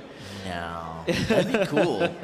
It's one of those details, you know, we talked about belts, gears, and such earlier. Flames really take advantage of belts, pulleys. They heat them up, they grow a little bit. You can see how loose those belts are. Seemingly just came off the pulley. It's just completely detached on the inside from the heat of KaZaA Light. It's the stuff that you don't really think about, and it's hard to defend against with flames. They just get in there and everything grows a little bit, that expansion from the heat. Bushings can gall up and get stuck. Parts change a little bit, don't spin as freely or come loose entirely. Overheat. A lot of these robots are running on edge. You know, you have your speed controller maxed out, and those flames come in and they put you 5-10 degrees hotter. Boom, now it's overheating. Now you're intermittent. The same robot that was perfectly maxed out is now over the limit because of this just slight increased temperature in there from the flames. Or sometimes not so slight. Yep. So it's not just the melting of the armor and all the things that we try to add, the gold tape. It's all those internal bits that can be exposed and change that are just hard to defend.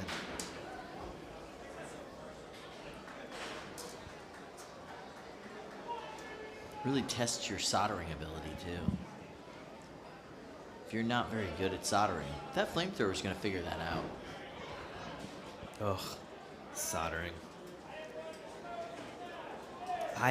It's my least favorite task, building a robot. You build the whole thing and it's like, I gotta wire it now? Oh boy. I was talking to KaZaA yesterday, and she was telling me that part of the reason she went to 8S is because she hates wiring.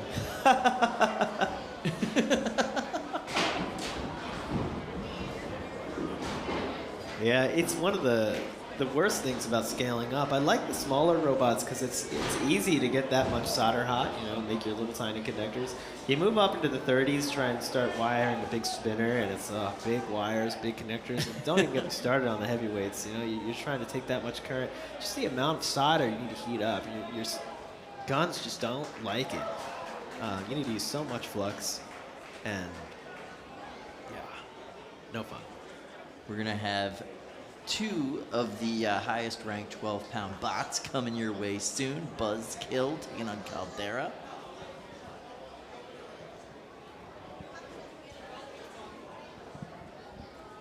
Very different driving strategies, but very strategic drivers.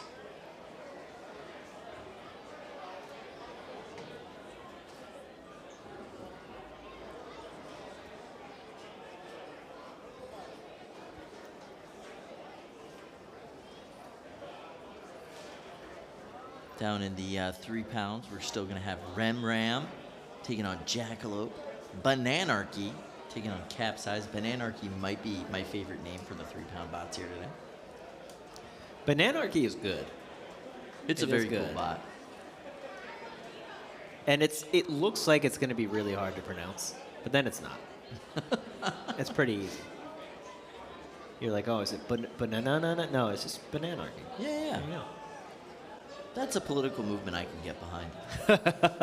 The Bananarchy pot? Yeah, no rules, just bananas. Come to the Bananarchy party. No rules, just bananas. No rules, just bananas. We support the regulation of nothing. Have a banana.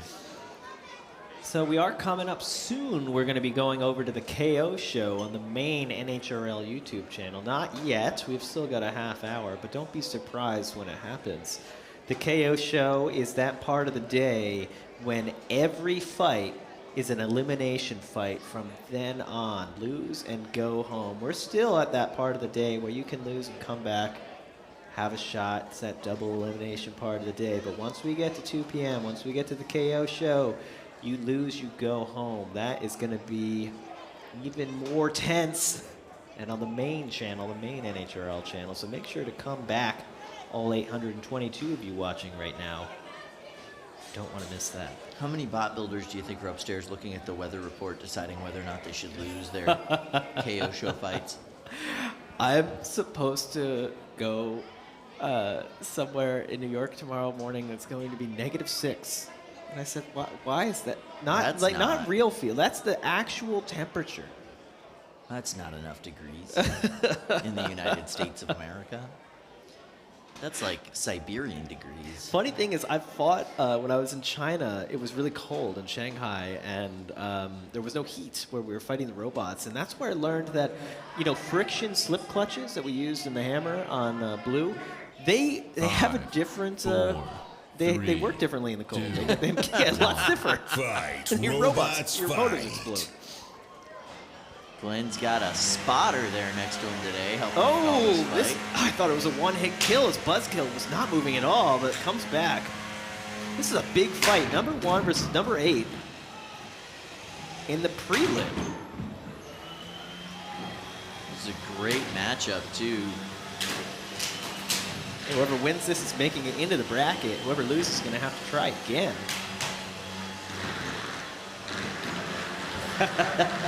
That's Glenn's super fan on the side there, brought along with the team to hang out with his idol and his favorite robot. Caldera 12, kind of running away here. Lost a tread on one of their wheels. Yeah. That's going to limit their mobility a lot. Buzz-Kill coming in slow, deliberate. Really using a lot of the Glenn strategy. Yeah. Death by 1,000 cuts. He's not doing the dog fighting we're used to seeing from Buzz-Kill. Yeah. And, Buzz-Kill's weapon stopped there. But it looks like it's going again.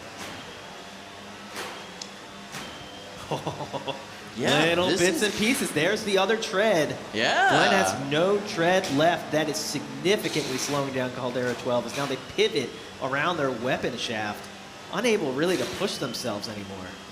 This calm, measured attack strategy from Liam King is very different, and I like it. So Glenn mentioned to me they're using a new rubber on the wheels to get more traction. I wonder if it has a little bit less durability, less stick to the hubs. Whenever you change a rubber compound, you don't know how it's going to turn out. Looks like it has not turned out well for them here. No way. Came off pretty quickly and easily there. Didn't hold up to any of those undercutter hits. Looks like that's a tap out. Glenn's Yeah, going to save all his done. robot. I wonder if he's kept some of the old wheels because that was not what you want to see. Not a great showing.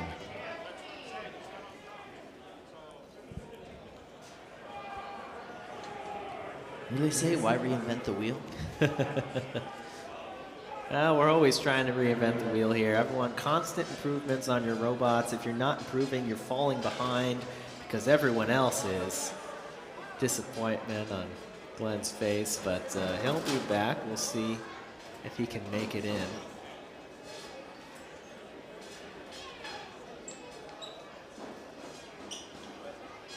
But Buzz-Kill, great fight, doing what they needed to do to win there. Taking apart the wheels. And that was it. You know, the weight balance on Caldera 12 is a little bit forward. When you got good traction on those wheels at the back, it's fine. But when you lose that traction, you see they just couldn't move, just pivoting around that weapon hub as it just had a bit too much friction for them, too much weight there for them to overcome without the rubber on the wheels. You know, that's why you'll see a lot of robots with kind of multiple options on the wheels. You'll see rubber and cleats a lot of times. So it's like, oh, if the cleat fails with rubber, you still have something. It's tough to figure out what's best on this floor, especially as we get into the day and that floor gets beaten up. You know, how do you get the traction?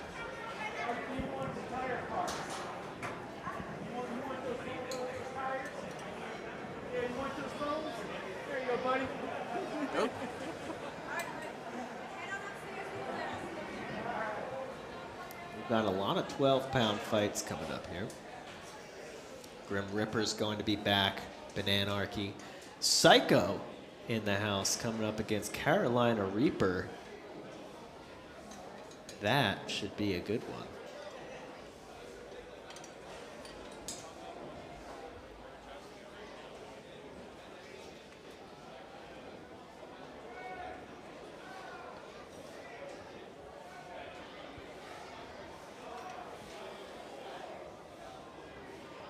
It's weird to see Jameson go to an event with just one robot.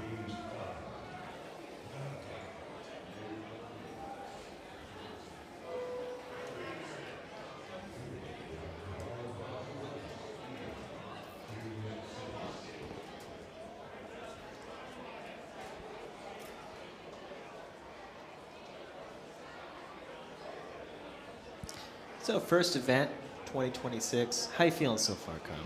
We've had some pretty good fights. Yeah, I can't get over this one huge hit, that one huge hit in the 30-pound class earlier today. It was insane. Of course, the flames of KaZaA Light. Crab Rangoon Crab really showing Rangoon. up, man. What Crab a cool Rangoon bot. winning a tremendous fight and then losing another like great fight.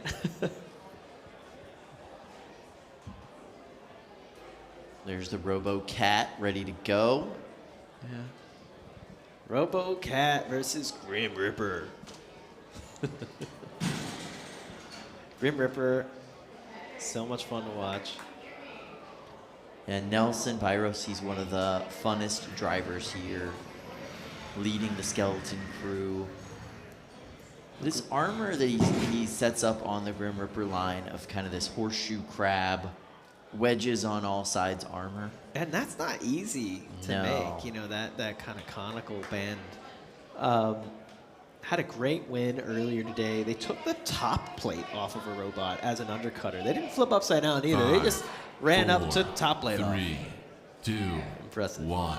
Fight, robots, fight. All right, these bots are up to speed, ready for first contact. Let's see how it goes. Listen to Oh, the hum. A Robo-Cat bouncing off that horseshoe crab armor. Not that time. no, look at that chunk they took into the side plate of it there. Found a great little place to get bite, and that weapon is now grinding away. Something's off on Grim Ripper.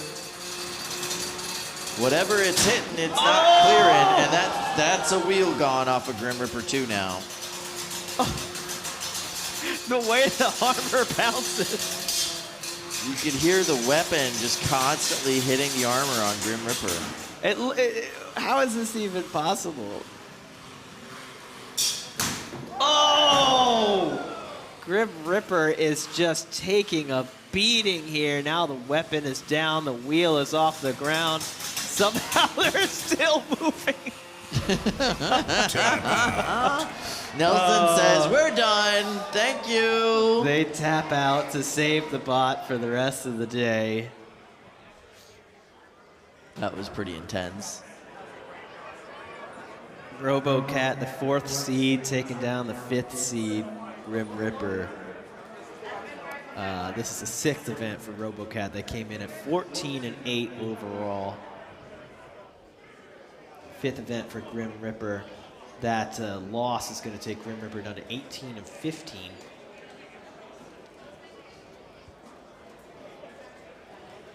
But we'll see. They'll be back every 30-pounder. Oh, no, sorry, that's a 12-pound fight. But was that a cusp fight? I do not know. I think they'll be back for the KO show. If they can get it fixed. But I did, just stylistically, the bouncing armor was was very fun for me. All right, in the 3-pound class, we've got Ram going up against Jackalope coming up very quickly. But in 12 pounds, we're going to have Bananarchy taking on Capsize and Psycho taking on the Carolina Reaper. There were some big hits in that last fight from Robo-Cat. Grim Ripper taking a few of them, unable to take all of them. Wheels going flying, armor coming disconnected. They're confused. What is this? Is this mine? I guess so.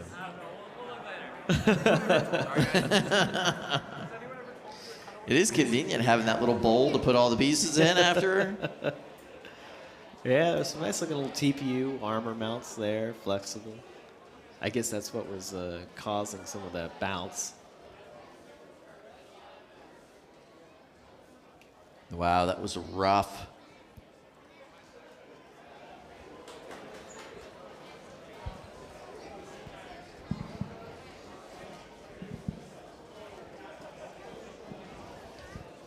Robo-Cat setting themselves up for the tournaments, thinking they've got to be feeling good about their odds today. Taking down a tough opponent there. Not always easy to do that to Grim Ripper.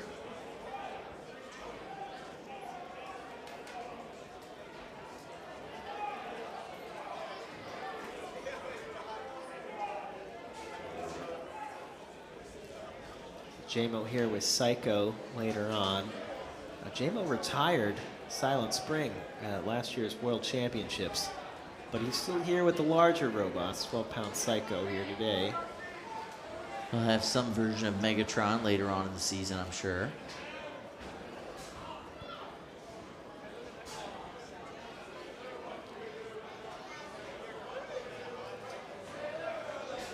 Now, why isn't Bananarchy yellow?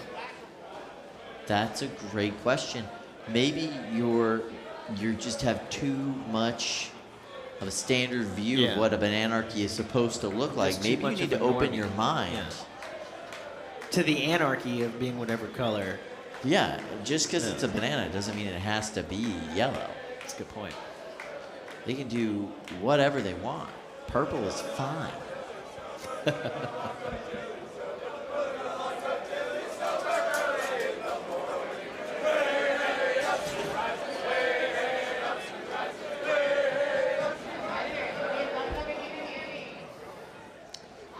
I suppose that's their fight song.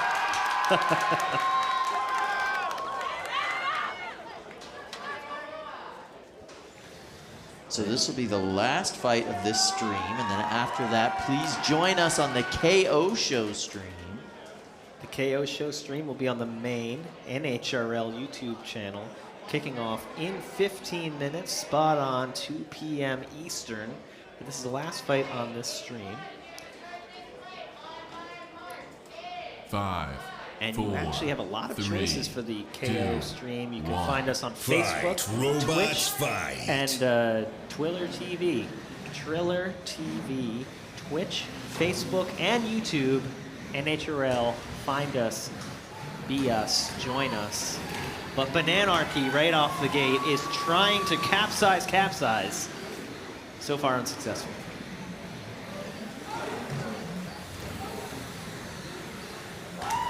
Bananarchy.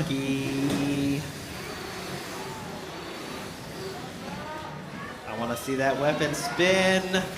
Oh, it's just unable to get up to speed, Kyle.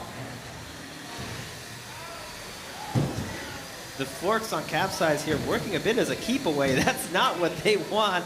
They don't have a ranged weapon. They need to be getting under people to do the flipping, and now they're the ones up against the wall, Kyle. That is not what they can't really wanted. get themselves down either. I mean, look, they lift themselves up a little bit. They can maybe get that one rear wheel on the corner of They're it. getting counted out. They're going to have to call for an unstick. There it is. There it You is, see yeah. that blue light, little X by their name, disappear, unable to get themselves off the wall.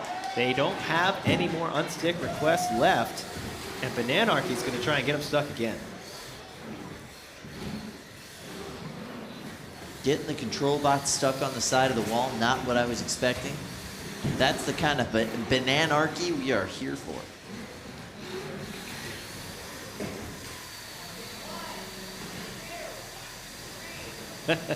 You know, you got to say that Bananarchy's been a really good control bot here. They got Capsize stuck. They've been shoving them around, unable to really do much with their weapon. But Capsize has been doing even less. Now they're a bit entangled here. Capsize is going to have to let go. There they go. This is a tough one. 1 minute remaining here. Bananarchy trying to spin that weapon up, but it's just not getting to any sort of dangerous speed. Something is wrong internally. The crowd enjoying Capsize's first pin there. A little bit of a escapes. pop. Just a little bit of a pop.